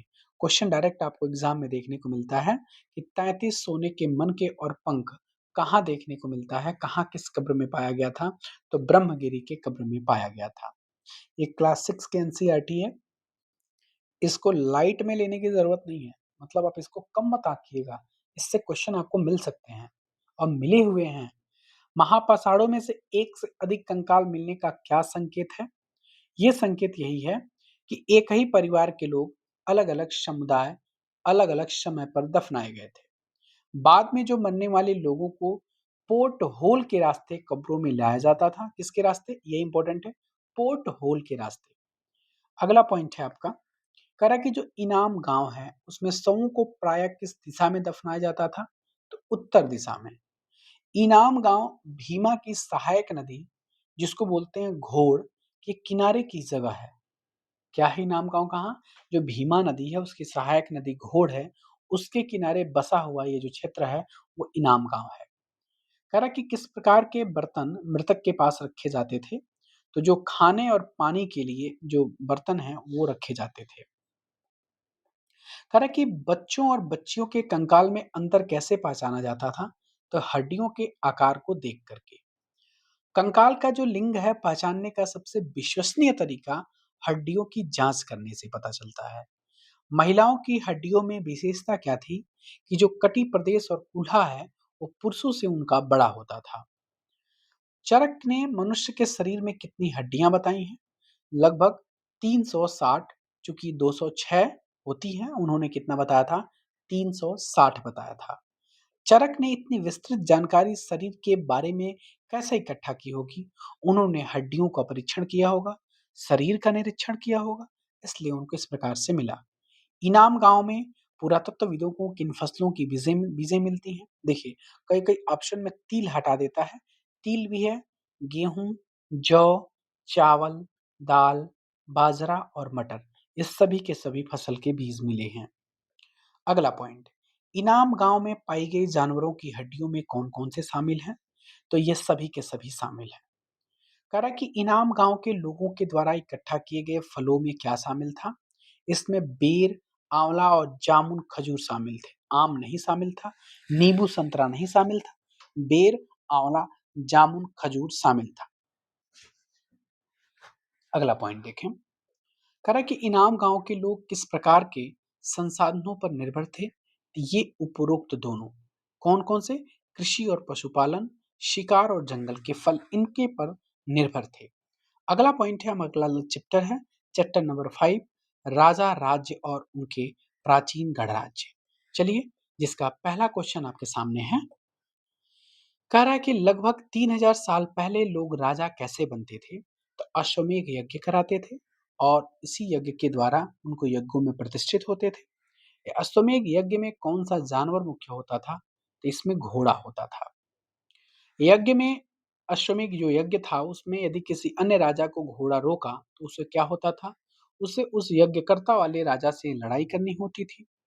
अगला पॉइंट, अश्वमेध यज्ञ में आमंत्रित सभी राजा क्या लाते थे? तो उनके लिए गिफ्ट मतलब वो उपहार को लाते थे। यज्ञ में राजा कहाँ बैठता था? तो राज सिंहासन पे बैठता था या बाघ की खाल के विशेष आसन पर बैठता था।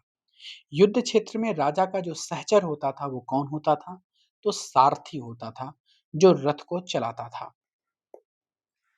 अश्वमेध यज्ञ में राजा की रानियां और पुत्र क्या करते थे? उनके साथ साथ ये भी छोटे छोटे अनुष्ठान करते थे। यज्ञ में उपस्थिति के आधार पर पेशे के अनुसार कौन कौन से वर्ग शामिल थे, जिनको हम ब्राह्मण, क्षत्रिय, वैश्य और शूद्र का नाम देते हैं? ये उपस्थिति के आधार पर इनका पेशा था।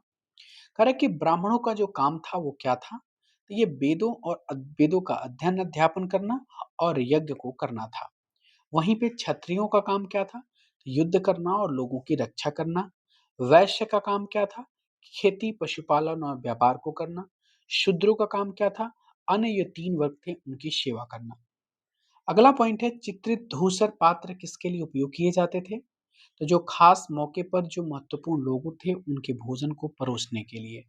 वहीं पे जनपद का शाब्दिक अर्थ पूछा जाए, इसका शाब्दिक अर्थ क्या होता है? तो जन के बसने की जगह। दिल्ली, मेरठ, एटा के पास किन पुरास्थलों की खुदाई हुई है? पुराना किला, हस्तिनापुर और अतरंजी खेड़ा। अगला पॉइंट है, इन पुरास्थलों में कौन सी फसलें उगाई जाती थी? तो गेहूं, जौ, दाल, गन्ना, तिल और सरसों। क्लियर है पॉइंट? अगला पॉइंट हम चलते हैं। कह रहा है कि जो चित्रित धूसर पात्र है वो किस प्रकार के होते थे? वो पतले, चिकने और सुंदर सतह वाले होते थे। चित्रित धूसर पात्रों को किस प्रकार की आकृतियां होती थी? ये सरल रेखाएं ज्यामितीय आकार की होती थी। लगभग कितने साल पहले कुछ जनपद महाजनपद कहलाए? तो 2500 साल पहले। महाजनपदों की अधिकांश राजधानी में क्या होता था? तो लकड़ी, ईंट या पत्थर की ऊंची दीवारें होती थी। महाजनपदों के किले क्यों बनाए गए? क्योंकि अन्य राजाओं के आक्रमणों की सुरक्षा से बचने के लिए, उनकी सुरक्षा से। अगला है कि किले की जो दीवार है बनाने के लिए किसकी आवश्यकता पड़ती थी? तो व्यापक योजना होना पड़ता था। लाखों ईंट पत्थरे होते थे। हजारों पुरुषों और पुरुषों का परिश्रम होता था। अगला है, कौशाम्बी के किले की दीवारें कहाँ मिली? तो उत्तर प्रदेश के इलाहाबाद के पास। महाजनपदों के राजा आप किस प्रकार की सेना रखते थे? तो सिपाहियों को नियमित वेतन देकर पूरे साल वो रख सकते थे। सिपाहियों का जो वेतन है वो किस रूप में दिया जाता था? तो वो सिक्कों के रूप में दिया जाता था। अगला पॉइंट, महाजनपद के महाजनपद के राजा ऋग्वेद के राजाओं से किस प्रकार भिन्न थे? तो ये विशाल किले बनवाते थे, बड़ी सेना रखते थे, नियमित कर को वसूलते थे। Option number D. महाजनपदों पर कर किस पर लगाया जाता था? फसलों पर, कारीगरों पर। ये जो भी ऑप्शन सभी के सभी दिए हैं इन सब पे, ठीक है ना? अगला पॉइंट, कृषि में महाजनपद के युग में कौन सा बड़ा परिवर्तन हुआ है? इसमें सबसे बड़ा परिवर्तन, हल के फाल अब लोहे के बनने लगे थे। कठोर जमीन को आसानी से जोता जा सकता था और धान का रोपण उसमें शुरू हुआ है, इसलिए ऑप्शन नंबर जो लास्ट वाला है वो सही है। कह रहा है कि धान की पौधे तैयार करके रोपण करने का क्या लाभ हुआ? कह रहा है कि पैदावार ज्यादा होने लगी। राजा इन कृषि परिवर्तनों को प्रोत्साहित क्यों करते थे?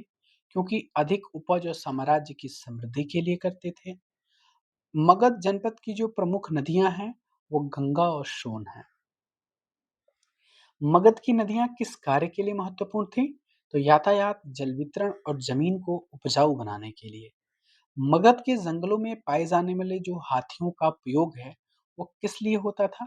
जो सेना में होता था। घर, गाड़ियां और रथ को बनाने के लिए जो लकड़ी होते थे, लट्ठे होते थे, उनको निकालने के लिए हाथियों का प्रयोग किया जाता था। मगध में लौह अयस्क की खदानों का उपयोग क्या बनाने के लिए होता था? तो मजबूत औजार और हथियार को बनाने में होता था। मगध के प्रमुख शासक कौन थे? ये बिंबिसार, अजात शत्रु, जिसको हम अजात शत्रु का नाम देते हैं। अगला, इसी में जो आपका रिलेटेड जो पॉइंट है उनको देख लेते हैं। कह रहा है कि बिहार में जो राजगृह है, जिसको हम आज राजगीर के नाम से जानते हैं, ये कई सालों तक मगध की राजधानी रही थी। और उसके बाद में जो पाटिपुतला है, पाटिपुतला सॉरी पाटलिपुत्र, जो आज के दौर में इसको हम पटना बोलते हैं, वो बना था।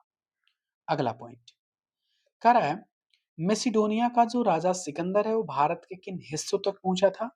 तो ये पश्चिमी भारत के ब्यास नदी तक आकर पहुंचा था, यहीं पे आकर के रुका। कह रहा कि वज्जी राज्य की जो राजधानी थी वो वैशाली थी, ऑप्शन नंबर बी। वज्जी संघ में शासन की व्यवस्था कैसी थी? तो कई शासक होते थे और सभी राजा होते थे, जिसको गढ़ या संघ का भी हम नाम देते हैं। गण या संघ के जो शासक होते थे वो निर्णय कैसे करते थे? तो सभाओं में बैठकर बातचीत, बहस और वाद विवाद के जरिए। गण या संघ की सभाओं में कौन से शामिल नहीं हो सकते थे? तो उसमें स्त्रियां, दास और जो कमकार थे वो नहीं शामिल हो सकते थे। वहीं पे वज्जी संघ के लिए बुद्ध ने क्या सलाह दी थी? उन्होंने सलाह दिया था कि पूर्ण और नियमित सभाएं करें, मिलजुल कर काम करें, पारंपरिक नियमों का हमेशा पालन करें, बड़ों का सम्मान करें, महिलाओं का शोषण न करें और चैत्यों का रखरखाव करें और संतों का सम्मान करें। ये वज्जी संघ के लिए बुद्ध ने विशेष सलाह दिया था। अगला पॉइंट है, वज्जी संघ अन्य महाजनपदों से किस प्रकार भिन्न था? क्योंकि इसमें कई शासक होते थे और सभी शासक समान रूप से, सामूहिक रूप से निर्णय लेने में सक्षम थे। पॉइंट क्लियर है? चलिए, इसके साथ ही चैप्टर नंबर 5 कंप्लीट। अब हम आते हैं चैप्टर नंबर 6 की तरफ। चैप्टर नंबर 6 कह रहा है, बुद्ध के जन्म काल का लगभग कितने वर्ष पूर्व माना जाता है इनका जन्म काल? तो 2500 वर्ष पहले, ऑप्शन नंबर सी। बुद्ध किस गण से संबंधित थे? तो ये शाक्य गण से संबंधित थे। कह रहा है कि बुद्ध ने ज्ञान प्राप्ति के लिए कौन सी तपस्या की थी? तो बोध गया में स्थान था, वहां पर जाकर के तपस्या की। वहीं पे बुद्ध ने उपदेश देना कहाँ शुरू किया? सबसे पहला उपदेश तो उन्होंने सारनाथ में दिया था, ऑप्शन नंबर सी। कह रहा है कि बुद्ध के अनुसार जीवन में कष्ट और दुख किस कारण होते हैं? इच्छाएं और लालसाओं के कारण। बुद्ध ने लालसा को क्या नाम दिया था? तो उसका नाम तृष्णा दिया था। बुद्ध ने किसका आदर करने की शिक्षा दी? तो उन्होंने मनुष्यों और जानवरों की आदर करने की शिक्षा दी। अगला पॉइंट, बुद्ध ने शिक्षा देने के लिए किस भाषा का प्रयोग किया था? उन्होंने प्राकृत भाषा का प्रयोग किया था, क्योंकि ये आम बोलचाल थी, आम लोगों की भाषा थी। बुद्ध ने शिक्षा को स्वीकार करने के लिए लोगों से क्या अपेक्षा की? उन्होंने कहा कि आप अपने विवेकानुसार शिक्षा को ग्रहण कर सकते हैं। सारनाथ का स्तूप किस घटना में स्मृति में बना? क्योंकि बुद्ध ने सबसे पहला जो उपदेश, अपना सरमन सारनाथ में दिया था, इसलिए ये घटना स्मृति के रूप में बनाई गई। जो किस्सा गौतमी का पुत्र है वो किस कारण मर गया था? ये स्टोरी है, जो एक महिला है जो अपने पुत्र के मरने के बाद से घूम घूम दर भटक करके अंत में बुद्ध जी के पास पहुंचती है और उनसे कहते हैं कि मेरा एक ही सोने का मतलब जो हमारा आंख के अंधे की लकड़ी था वो मर चुका है, आप प्लीज उसको जिंदा कर दें। तो उन्होंने इनके जो उसका जो कारण था वो प्रकृति के कारण मरा था, न कि कोई बीमारी के कारण। तो उसमें बुद्ध ने उनको क्या कार्य करने के लिए कहा? उन्होंने कहा, आपको एक मुट्ठी सरसों के बीज के दाने लाने हैं और बीज के दाने कैसे होने चाहिए? ऐसे परिवार से होने चाहिए जिस परिवार में अभी तक किसी की मृत्यु नहीं हुई हो। बुद्ध ने किसी किसा गौतमी को किस प्रकार की शिक्षा दी? उन्होंने कहा कि देखिए, मृत्यु अस्थायी है, किसकी गारंटी नहीं है कब आपकी मृत्यु हो सकती है। जीवन क्या है? तो दुखों से भरा हुआ है। कोई भी जीवित नहीं रहता इस संसार में, जो पैदा हो गया तो सबको एक ना एक दिन मरना है। इसलिए जो सभी के विकल्प हैं वो सही हैं। भारतीय दर्शन की कितनी प्रमुख शाखाएं मानी जाती हैं? देखिए, इसकी प्रमुख 6 शाखाएं मानी गई हैं। इसमें मैंने आपको बताया है। इसमें जो दर्शन की जो 6 शाखाएं उनमें कौन से शामिल नहीं है? तो बौद्ध नहीं। कौन-कौन से हैं? पहला है वैशेषिक, जिसके आपके जो अ, लिखने वाले हैं वो ऋषि कणाद हैं। न्याय के गौतम हैं, योग के पतंजलि हैं, पूर्व मीमांसा के जैमिनी हैं, सांख्य के कंपील हैं, उत्तर मीमांसा के व्यास हैं। मैं आपको बता दूं, बहुत ज्यादा इंपॉर्टेंट है ये, बहुत ज्यादा इंपॉर्टेंट है। कारण कि उपनिषद का जो शाब्दिक अर्थ है उसका मतलब है गुरु के समीप बैठना। कई बार एग्जामों में पूछा जा चुका है ये दोनों क्वेश्चन। अगला पॉइंट, शौनक और अभितारिणी किस प्रकार की उपासना करते थे? किसकी उपासना करते थे? ये सार्वभौम आत्मा की उपासना करते थे। भिखारी ने ऋषियों को जन्म देने के लिए क्या तर्क दिया? कि सार्वभौम आत्म उनके भीतर भी है। उपनिषदों में किस विषय पर वार्तालाप का संकलन होता है? तो शिक्षण और ज्ञान पे। अगला पॉइंट है, उपनिषदों में शिक्षकों और विद्यार्थियों के बीच जो बातचीत है वो किस रूप में प्रस्तुत की गई है? तो ये वार्तालाप के रूप में प्रस्तुत की गई है। अगला पॉइंट है, बुद्ध ने अपने उपदेशों में किन लोगों को मुख्य रूप से लक्ष्य बनाया? उन्होंने ब्राह्मणों को लक्ष्य बनाया था। करा के किशा गौतमी ने अपने पुत्र को जीवित करने के लिए कौन सी वस्तु इकट्ठा करने की कोशिश की थी? तो सरसों के बीज। अगला पॉइंट, बुद्ध ने तृष्णा से मुक्ति पाने के लिए क्या अपनाने की सलाह दी? आत्मसंयम। बुद्ध के अनुसार कर्मों के परिणाम कहाँ प्रभावित होते हैं? तो वर्तमान में भी और भविष्य के जीवन दोनों में देखने को मिलता है। किशा गौतमी ने बुद्ध के मार्गदर्शन पर क्या समझा? कि मृत्यु सभी के लिए है, न कि केवल एक के लिए। और जीवन क्या है? दुखों से भरा है। करा कि बुद्ध के अनुसार लालसा से मुक्ति पाने का जो मार्ग है वो क्या है? तो ज्ञान है। क्या है? ज्ञान। बौद्ध धर्म के संस्थापक कौन थे? तो सिद्धार्थ गौतम थे। अगला पॉइंट है, बुद्ध का जो पहला उपदेश है वह कहाँ किया गया था? तो सारनाथ। उपनिषदों में ब्रह्म और आत्मा को किस रूप में वर्णित किया गया है? तो इनको समान रूप से वर्णित किया गया है। जो सत्यकाम जबाला है वो किसके नाम पर प्रसिद्ध हुए? अपनी दासी माँ के नाम पर। अपाला, घोषा, गार्गी, मैत्रेयी नाम की जो स्त्रियां थी वो बहुत विद्वती महिला थी और ये अपनी विद्वता के लिए जानी जाती हैं। क्लियर है? अपाला, घोषा, मार्गी, मैत्रेयी। बीपीएससी 71वीं में पूछा गया प्रश्न है। इसी में से किसी एक का नाम वहां से एलिमिनेट कर दिया गया था, हटा दिया गया था। उसमें कहा गया था कि ये इसमें से कौन सी विद्युती महिला नहीं थी। इसी प्रकार से कोई क्वेश्चन था। करा कि गौतम ने सत्यकाम जवाला को क्या शिक्षा दी? करा कि सत्य की खोज। Option number B. उपनिषदों का जो विकास है वो किस प्रसिद्ध विचारक ने आगे बढ़ाया? वो शंकराचार्य ने आगे बढ़ाया था। अगला पॉइंट है, बुद्ध ने किस स्थान पर शेष जीवन यात्रा करने करके लोगों की शिक्षा दी थी? तो कुशीनारा में। पाणिनि ने किस भाषा के व्याकरण की रचना किया? तो उन्होंने व्याकरण की जो रचना किया वो संस्कृत भाषा के। पाणिनि ने व्याकरण के लिए कितने सूत्रों का प्रयोग किया था? तो लगभग 3000 सूत्रों का। महावीर का जन्म लगभग कितने वर्ष पूर्व हुआ? तो ये 2500 वर्ष पूर्व हुआ था। महावीर किस संघ के राजकुमार थे? तो ये लिच्छवी संघ के राजकुमार थे। 38 नंबर है कि महावीर ने कितनी आयु में घर को छोड़ दिया? तो ये लगभग 30 वर्ष की आयु में घर को छोड़ दिया था। महावीर ने कठिन और एकाकी जीवन कितने वर्ष बिताया था? लगभग 12 वर्ष उन्होंने कठिन तपस्या किया था। अगला पॉइंट, महावीर के अनुसार ज्ञान पाने वालों के लिए क्या आवश्यक था? तो घर का त्याग। और यही सेम उनका भी था, बौद्ध का, बुद्ध, भगवान बुद्ध का भी था। जब तक आप घर का त्याग नहीं करेंगे आपको ज्ञान की प्राप्ति नहीं होगी। महावीर ने अहिंसा के किस नियम का पालन करने को कहा? कि किसी भी जीव को नष्ट नहीं करना है। महावीर ने अपनी शिक्षा किस भाषा में दी थी? इन्होंने प्राकृत भाषा में दिया था। ठीक है ना? महावीर के अनुयायियों को किस नाम से जाना गया? तो महावीर के अनुयायियों को जैन नाम से जाना गया। और जैन का जो शाब्दिक अर्थ है जिसका मतलब होता है जीन, और ये जीन से निकला और जिसका अर्थ है विजेता। जैन अनुयायियों को किस प्रकार के जीवन बिताना होता था? उनको भिक्षा मांगकर साधारण जीवन बिताने होते थे। संघ का जो उद्देश्य था वो क्या था? ये था कि ज्ञान प्राप्त करने वाले लोगों को एकत्रित करना। अगला पॉइंट है, संघ में प्रवेश करने वाले पुरुषों और स्त्रियों की जो किसकी अनुमति लेनी होती थी सबसे पहले? उनके माता-पिता की, अपने स्वामी का, अपने राजा का, जो उनको देनदार है उनका, अपने पति का। Option number A. संघ में रहने वाले जो व्यक्ति हैं अपना अधिकांश समय क्या करते थे? वे अपने अधिकांश समय ध्यान में लगाते थे।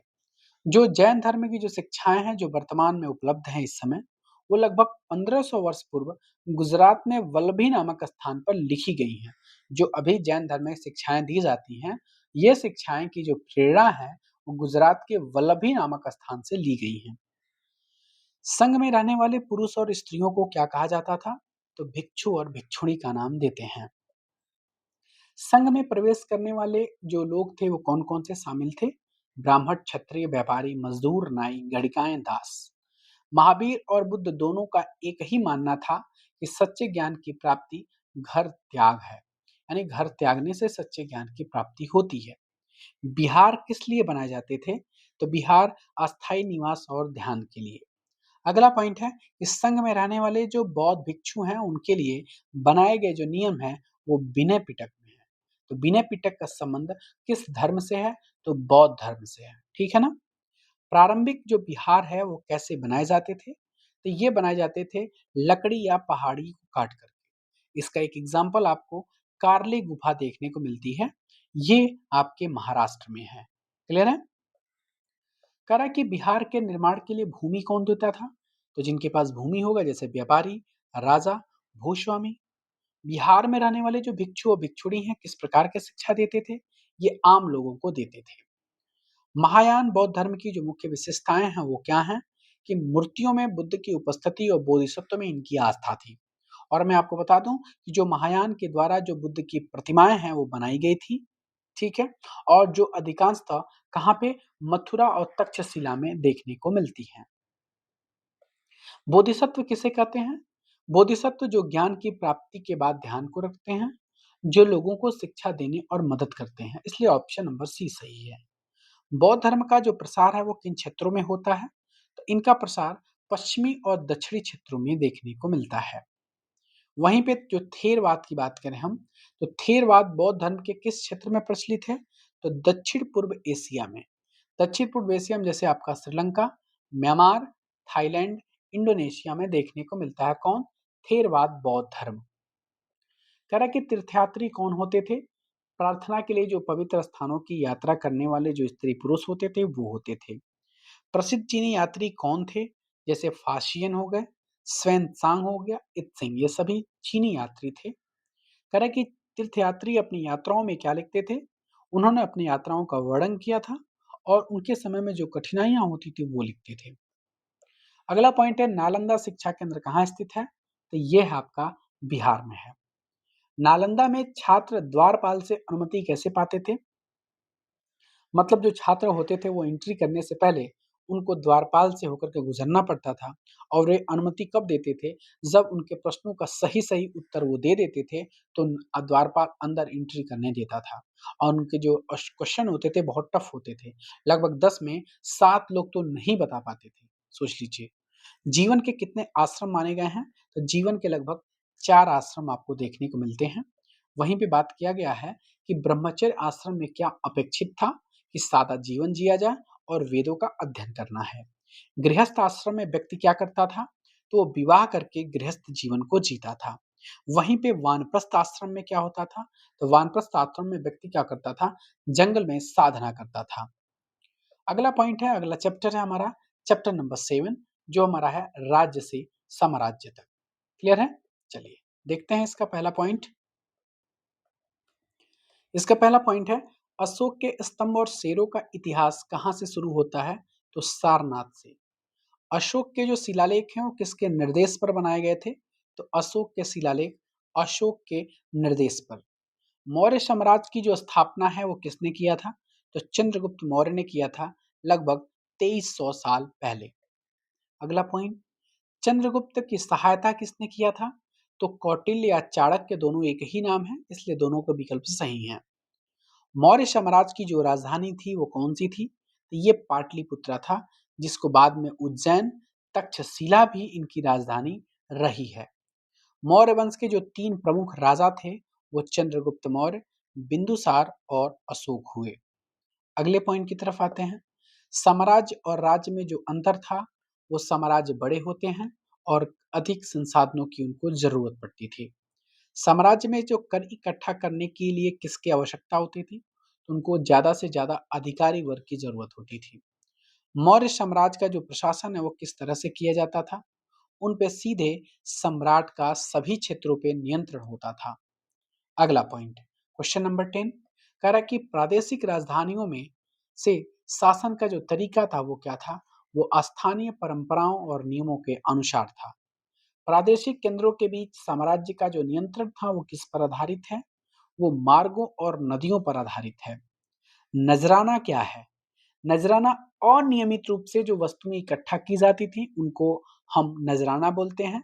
वहीं आपको जो नियमित रूप से कर इकट्ठा किया जाता था उनको हम कर बोलते हैं। कह रहा है कि मेगस्थनीज किसके दरबार में आया था? तो वो आया था चंद्रगुप्त मौर्य के दरबार में। सम्राट की शोभा में किस प्रकार के हाथी इस्तेमाल किए जाते थे? हाथी क्या होते थे? पूर्ण रूप से सोने और चांदी से अलंकृत होते थे, सजे हुए होते थे। सम्राट के जो अंगरक्षक वो क्या करते थे? वो हथियारबंद महिलाओं के साथ रहते थे। कह रहा कि तोतों को प्रशिक्षित करते थे और सम्राट के चारों तरफ वो रहते थे।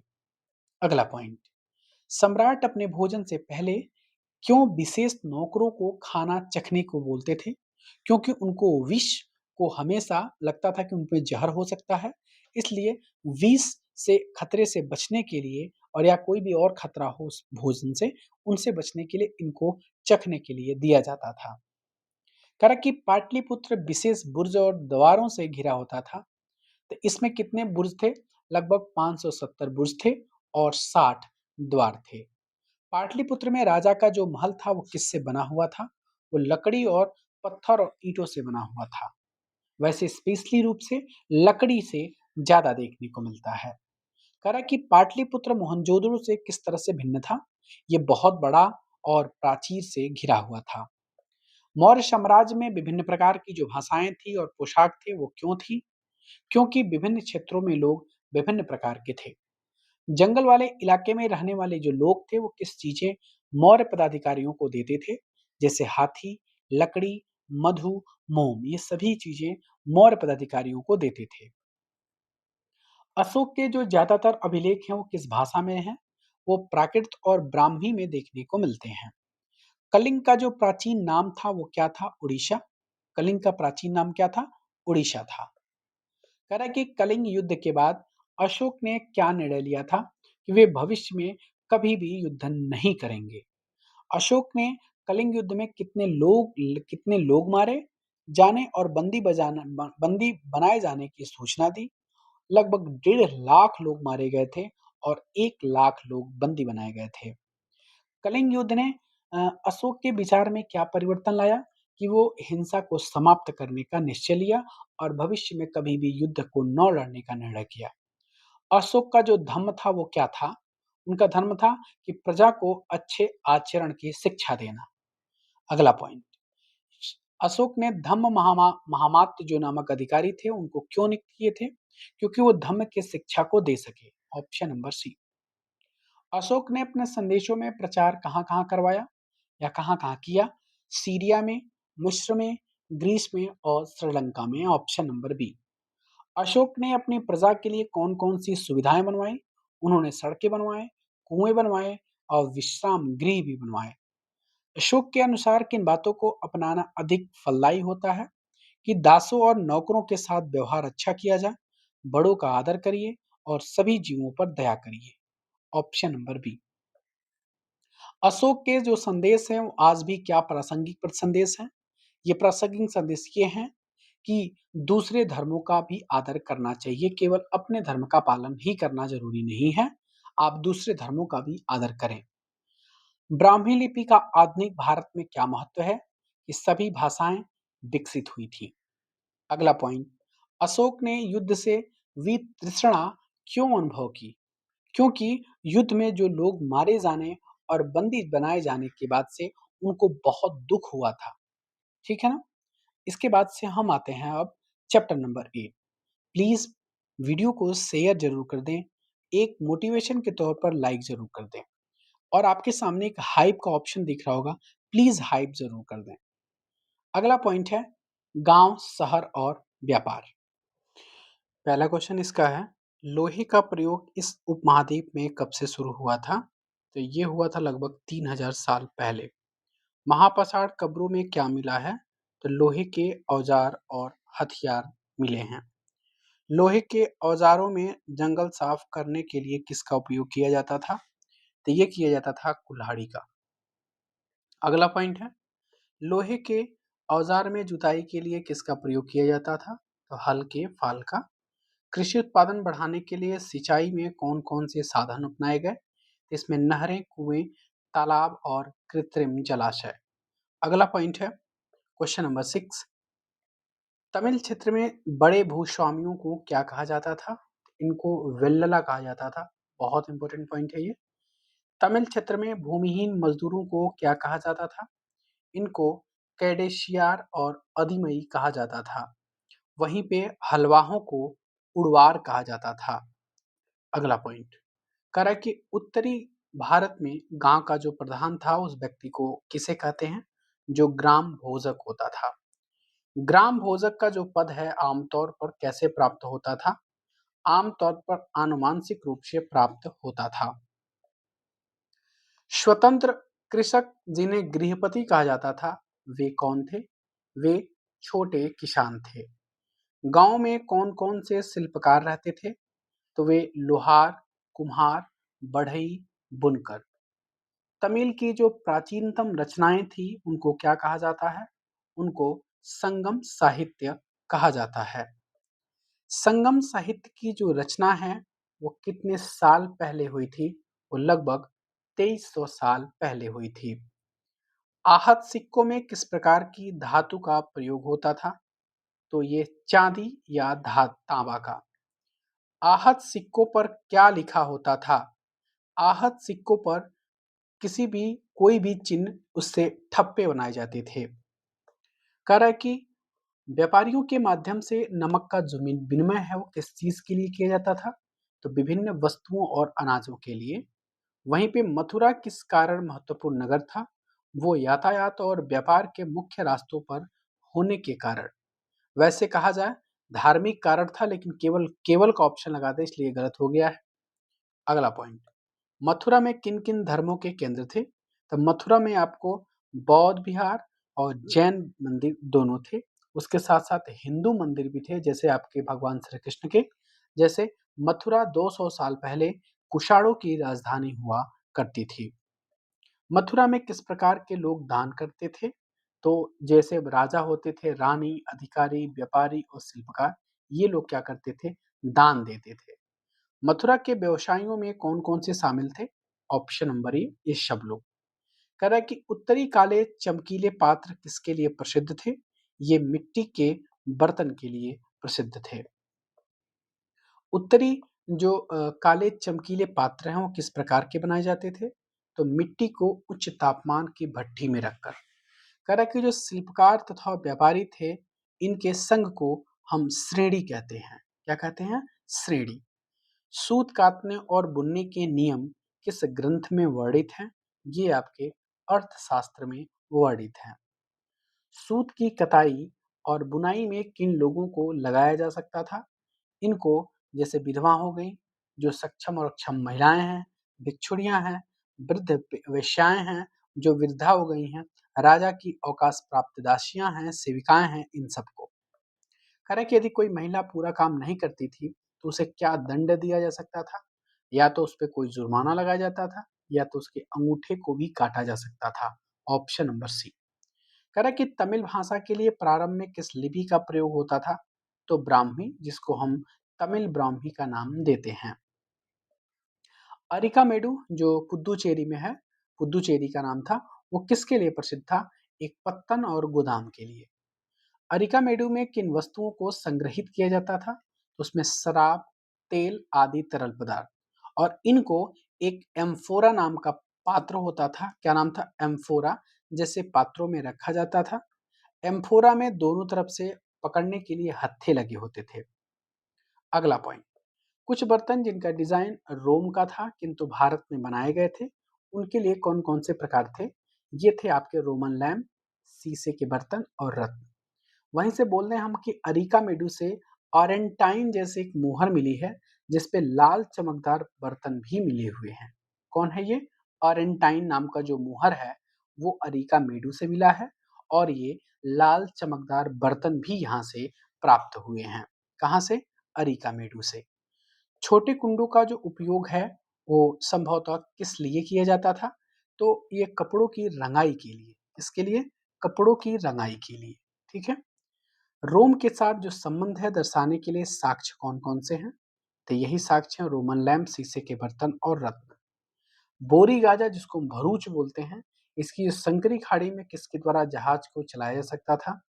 ये जो जो आपके राजा के द्वारा नियुक्त कुशल और अनुभवी जो स्थानीय मछुआरे थे उनके द्वारा। बेरी गाजा में किन वस्तुओं का आयात होता था? इसमें शराब, तांबा, टीन, सीसा, मूंगा, पुखराज सभी। बेरी गाजा से किन वस्तुओं का निर्यात होता था? यही है आपका आयात निर्यात दोनों। कौन सी दो चीजें हैं जो हड़प्पा युग में नहीं होती थी? तो शराब और सोने के सिक्के। ठीक है ना। अगला पॉइंट, क्योंकि दक्षिण भारत की किन वस्तुओं के लिए प्रसिद्ध था?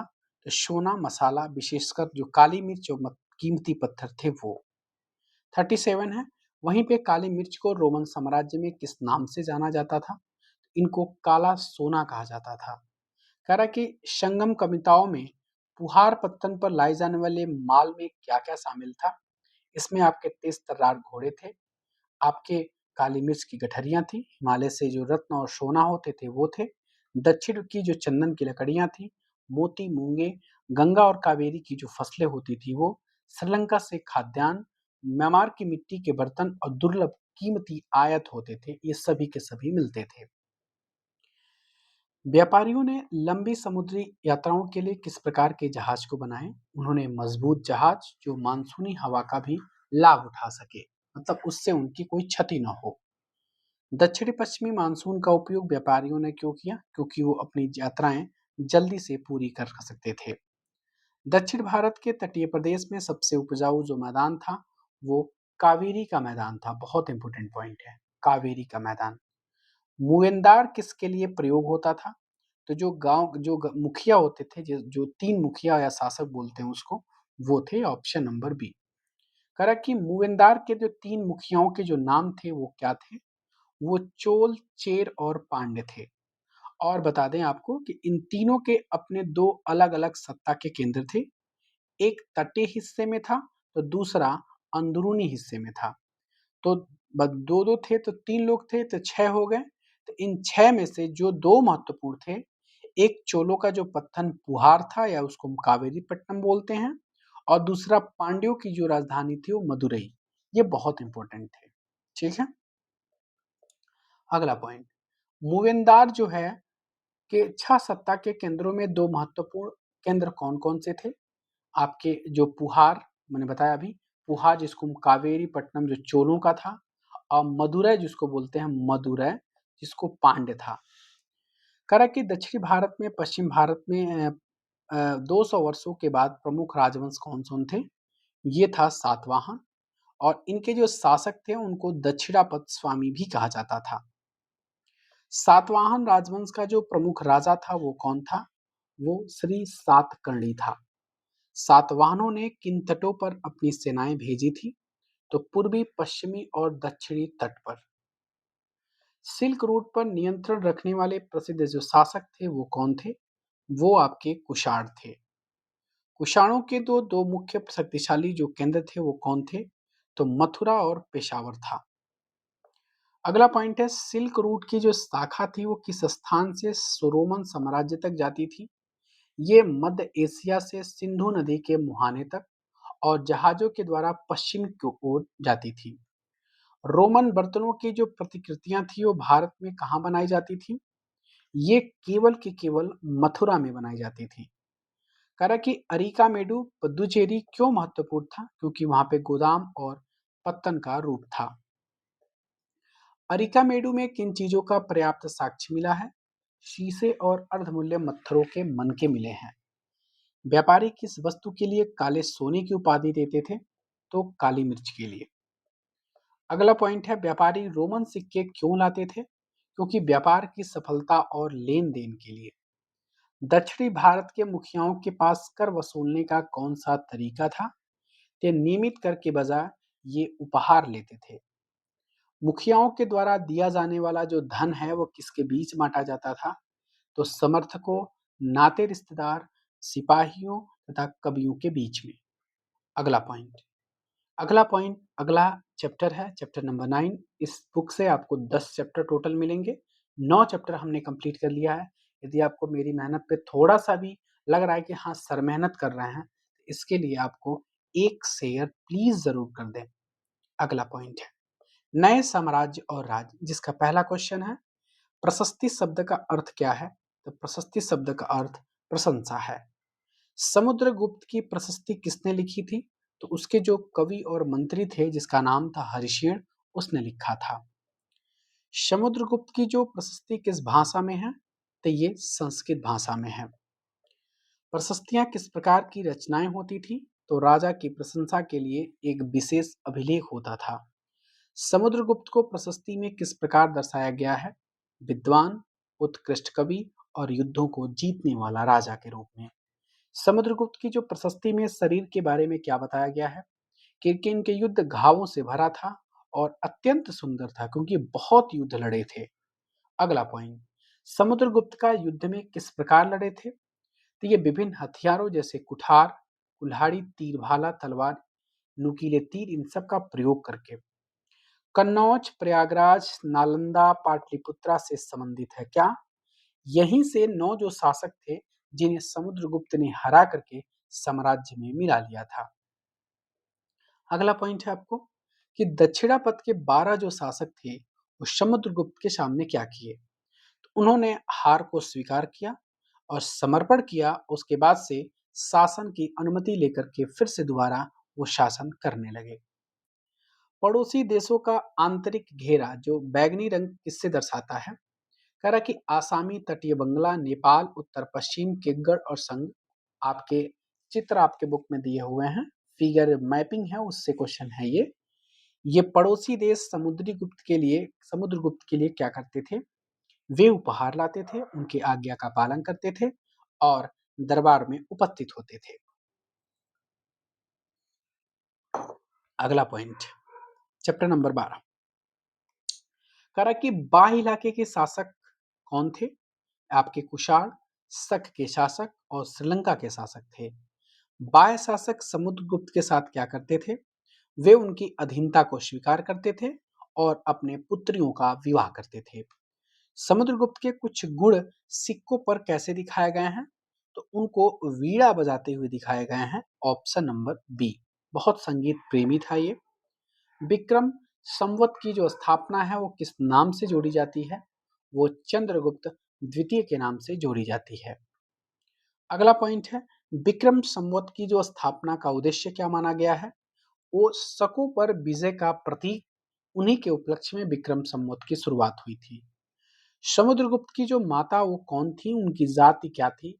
उनका नाम कुमार देवी था और वे लिच्छवीगढ़ राज्य की थी, लिच्छवी वंश से संबंधित थी। समुद्रगुप्त के पिता जो चंद्रगुप्त गुप्त वंश ने कौन सी उपाधि धारण की थी? तो वो उपाधि धारण किए थे महाराज धीराज की। क्लियर है? समुद्रगुप्त ने किसे परास्त कर पश्चिम भारत में सैन्य अभियान चलाया था? अंतिम शासक शक शासकों को। समुद्रगुप्त के दरबार में किन लोगों की उपस्थिति थी? तो विद्वान और कवि का। हर्षवर्धन की जो जीवनी है उसने किसने लिखा था? ये वाणभट्ट ने लिखा था। अगला पॉइंट है आपका हर्षचरित में हर्षवर्धन की क्या जानकारी दी गई है? उनके वंशावली की। Option number A. हर्षवर्धन किस वर्ष के आसपास शासन कर रहे थे? लगभग 1400 साल पहले का। हर्षवर्धन के दरबार में कितने समय के लिए चीनी यात्री स्वयं तसांग रहे हैं? वो कुछ समय के लिए रहे हैं। हर्षवर्धन किस स्थिति में राजा बने थे? तो ये पिता और बड़े भाई की मृत्यु के बाद बने हैं। हर्षवर्धन ने किस क्षेत्र पर आक्रमण करके विजय प्राप्त की थी? तो ये मगध और संभवतः बंगाल। अगला पॉइंट है, हर्षवर्धन को दक्कन की ओर बढ़ने से किसने रोका था? तो ये रोके थे चालुक्य नरेश, जो पुलकेशिन द्वितीय थे वो। अगला पॉइंट, हर्षवर्धन के शासनकाल में उनके जो दरबारी कवि कौन थे? ये थे आपके बाण भट्ट। हर्षवर्धन और स्वयं तसांग के संबंध में क्या सच है कि स्वयं तसांग कुछ समय उनके दरबार में रहे, देखा और उनको समझा? अगला पॉइंट, हर्षवर्धन जब बंगाल और मगध तक गया तो वह तो वह किसके अधीन था? तो वो था किसके अधीन? वो स्वयं के अधीन था, मतलब स्वयं राजा था वो। हर्षवर्धन दक्कन की ओर बढ़ते समय किस नदी को पार करने का प्रयास किया? तो वो नदी थी नर्मदा। हर्षवर्धन को कह रहा है कि दक्कन की ओर बढ़ने से किसने रोका? तो पुलकेशिन द्वितीय ने उन्हें रोका। पल्लवों का जो राज्य है वो मुख्य रूप से कहाँ स्थित था? ये था कृष्णा और तुंगभद्रा के, सॉरी माफी चाहते हैं, इसका जो आंसर है वो कांचीपुरम और कावेरी नदी डेल्टा के बीच में स्थित था। क्योंकि जो कृष्णा और तुंगभद्रा के बीच की स्थिति है वो चालुक्य राजाओं की स्थिति था। ये चालुक्यों का जो राज्य था इसके बीच में स्थित था। कौन?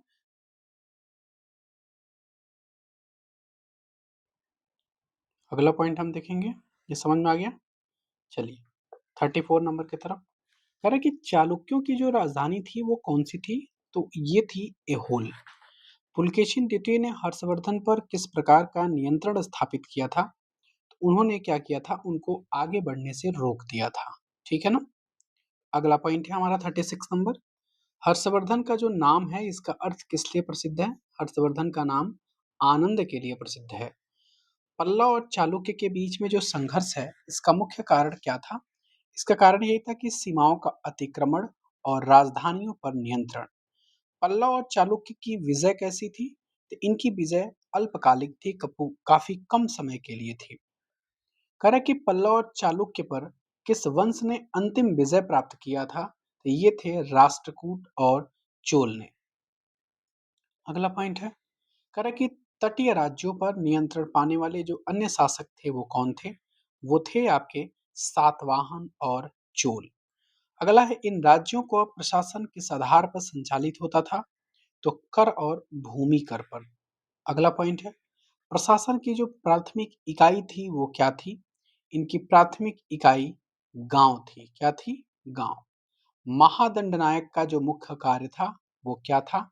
ये था न्यायिक कार्य। ये न्याय विभाग को देखते थे। वहीं पे हरिशेर ने किन पदों पर कार्य किया था?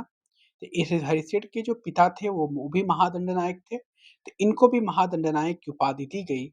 उसके बाद से इनको कुमारादित्य और संधि विग्राहिका का भी कार्य दिया गया था। नगर प्रशासन के मुख्य जो बैंकर या जो शहर के व्यापारी किसे कहा जाता था? इनको कहा जाता था नगर श्रेष्ठी। व्यापारियों के काफिले का जो नेता है किस पद से जाना जाता था? इनको हम प्रथम कुलीक कहते हैं। Option number C. करा के शिल्पकारों के प्रधान को क्या कहा जाता था? तो इनको नगर श्रेष्ठी कहा जाता था। Option number A. कायस्थों के प्रधान का जो मुख्य कार्य था वो क्या था? ये था लिपिकों का नेतृत्व। क्या था? लिपिकों का नेतृत्व। पदों का आनुवांशिक होना प्रशासन में किस प्रकार का प्रभाव डाल सकता था? ये पद केवल पारिवारिक लोगों में सीमित हो जाता है। आनुवांशिक पद देने के फायदे क्या हो सकते थे? ये प्रशासन में अनुभव और निरंतरता जो है वो बनी रहती है। आनुवांशिक पद देने के जो नुकसान थे वो क्या थे? कि पद का दुरुपयोग होता था और शक्ति का केंद्रीकरण हो गया था। पुराने प्रकार की जो सेना थी उनमें कौन कौन शामिल होते थे? इसमें हाथी, रथ, घुड़सवार और पैदल सैनिक होते थे। 53 नंबर की तरफ बढ़ते हैं। सेना नायकों को राजा किस आधार पर सहायता देते थे? तो दी गई भूमि और भूमिदान के आधार पर। आपको 6 से लेकर के 12 तक के हैंड रिटेन नोट्स चाहिए। हिस्ट्री की, ज्योग्राफी की, 6 टू 10th ज्योग्राफी अवेलेबल है, 6 से 12 हिस्ट्री अवेलेबल है। आप इस नंबर पे व्हाट्सएप कर सकते हैं 7905858205। ठीक है? और इसके बाद से आपकी जल्दी ही एमसीक्यू फॉर्मेट भी अवेलेबल करा दी जाएगी। अगला पॉइंट है, सामंतों का जो मुख्य कार्य था वो क्या था? सेना और हथियार जुटाना, भूमि और कर का प्रबंधन करना। सामंत क्यों कभी-कभी स्वतंत्र होने की कोशिश करते थे? क्योंकि वे अपना प्रभुत्व और शक्ति को बढ़ाना चाहते थे। पल्लव अभिलेखों में किस प्रकार की स्थानीय सभाओं का उल्लेख है? इसमें ब्राह्मण भूस्वामियों का संगठन। ठीक है। अगला पॉइंट है, सभा किस काम के लिए जिम्मेदार थी? सिंचाई, खेती, सड़क निर्माण और मंदिर की देखरेख के लिए। Option number A. यदि किसी क्षेत्र में भूस्वामी ब्राह्मण नहीं थे तो वहां कौन सी सभा होती थी? वहां पर ऊर नाम की सभा होती थी जो ग्राम सभा थी। अगला पॉइंट कह रहा है कि नगरम का जो संगठन है वो किसके लिए जिम्मेदार था? वो व्यापारियों के लिए जिम्मेदार था। इन स्थानीय सभाओं पर किसका नियंत्रण हो सकता था? तो धनी और शक्तिशाली भूस्वामी तथा व्यापारी का। कालिदास के नाटकों में कौन कौन सी भाषा प्रमुख वर्गों के लिए दिखाई गई है? जैसे आपको दिखाई गई है राजा और ब्राह्मण संस्कृत, आम लोग और महिलाएं प्राकृत भाषाओं के रूप में दिखाया गया है। करा की जो अभिज्ञान शाकुंतलम है नाटक में किस राजा और युवती की प्रेम कहानी दिखाई गई है? इसमें राजा दुष्यंत और उनकी रानी शकुंतला की प्रेम कहानी को दिखाया गया। रानी नहीं है, एक युवती है, उनकी प्रेम कहानी को दिखाया गया है। वहीं पे मछुआरे की जो अंगूठी है वो किसके द्वारा भेंट की गई थी? क्योंकि अंगूठी क्या किया गया था, मछली निगल गई थी और मछली को जब वो मछुआरा लाया था तो उसकी पेट से निकली हुई थी और वो अंगूठी ला करके राजा को दिया भी था।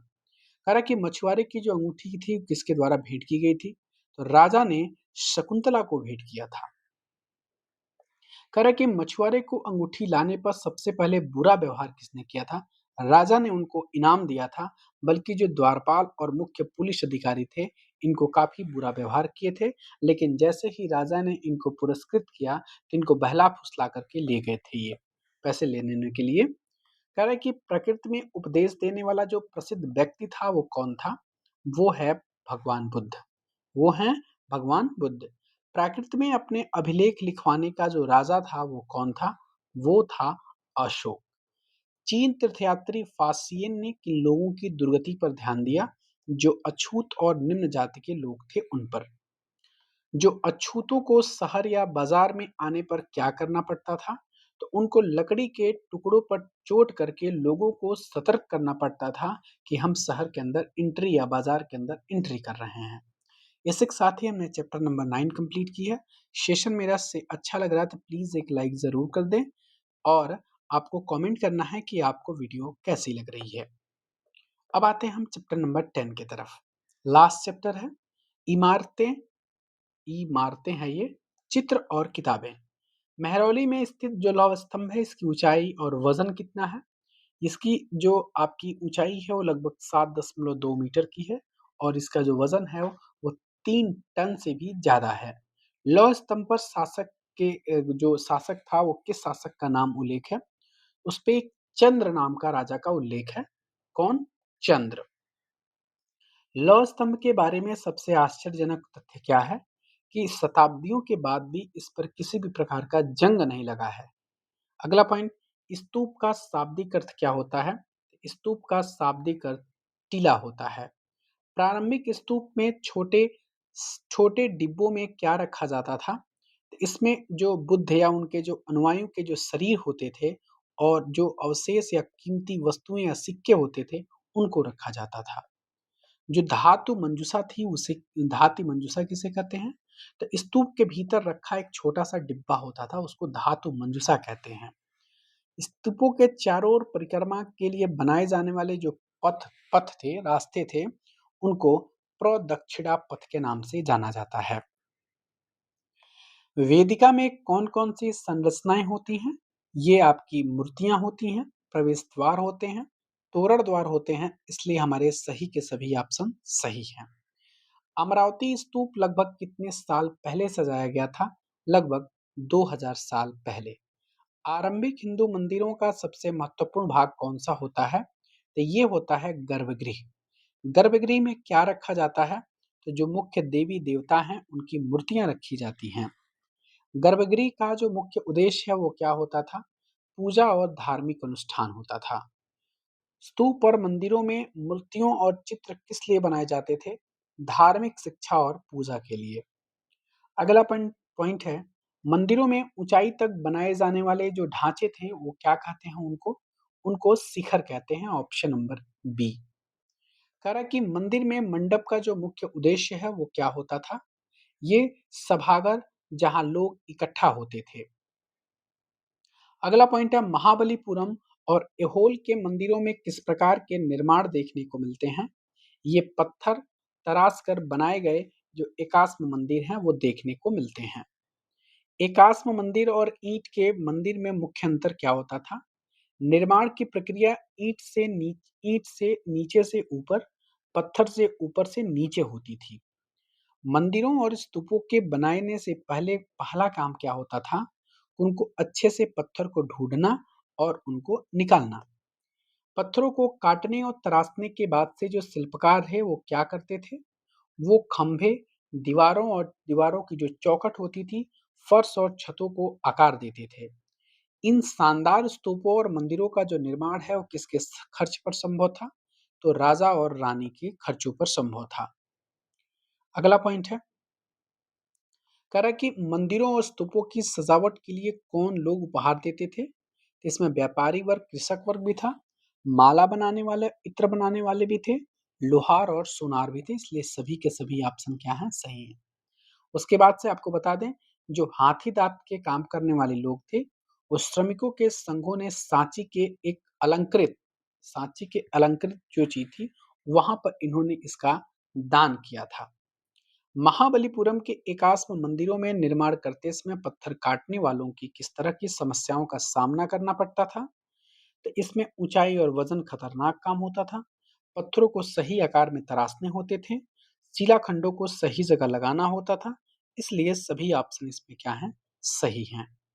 अजंता की गुफाएं किसके लिए मुख्य रूप से बनाई गई थी? ये बौद्ध भिक्षुओं के लिए, बिहार के लिए बनाई गई थी। अजंता की जो चित्रकला है इसमें चित्रों की रंग कितने सालों के बाद से चमकदार हैं? तो लगभग 1500 सालों के बाद से क्या है ये चमकदार भी हैं।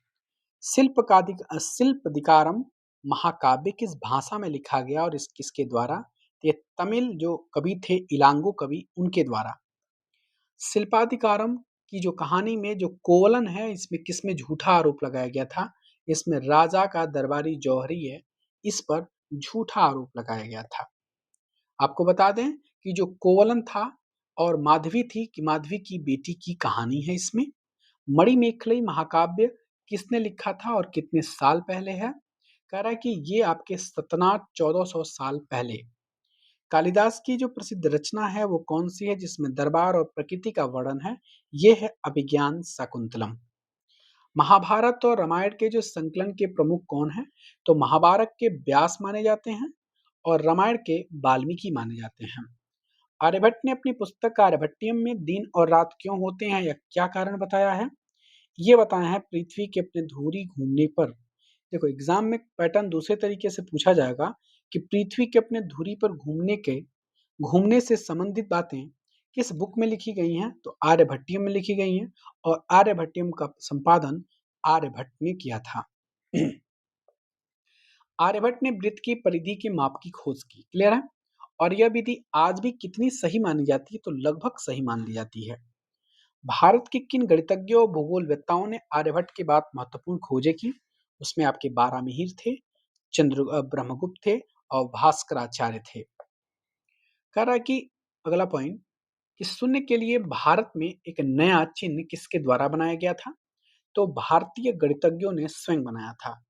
वहीं बात करें कि जो रोम के निवासी थे वो शून्य का प्रयोग किए बिना गिनती करते थे। क्वेश्चन पूछा जा सकता है कि बिना शून्य का काउंट किए ही गिनती करने वाले लोग कौन थे? तो रोम के निवासी थे। आयुर्वेद के 2 प्रसिद्ध जो चिकित्सक थे वो कौन थे? वो चरक और सुश्रुत थे। करा की सुश्रुत संहिता में किस चिकित्सा का प्रसिद्ध वर्णन है? तो इसमें शैल चिकित्सा का मतलब ऑपरेशन संबंधित चिकित्सा का वर्णन है। वहीं पे आपको चरक संहिता की बात किया जाए तो इसमें औषधि शास्त्रों का वर्णन किया गया है। इसी के साथ ही हम ये चैप्टर कंप्लीट कर लिए हैं। आपको पीडीएफ किसी भी प्रकार की चाहिए, आप इस नंबर पे मैसेज कर सकते हैं, व्हाट्सएप कर सकते हैं, पूछ सकते हैं। और आप चैनल को पहली बार हैं तो प्लीज़ सब्सक्राइब कर लें और शुरू से लेकर के अंत तक वीडियो को ज़रूर देखें। Thank you.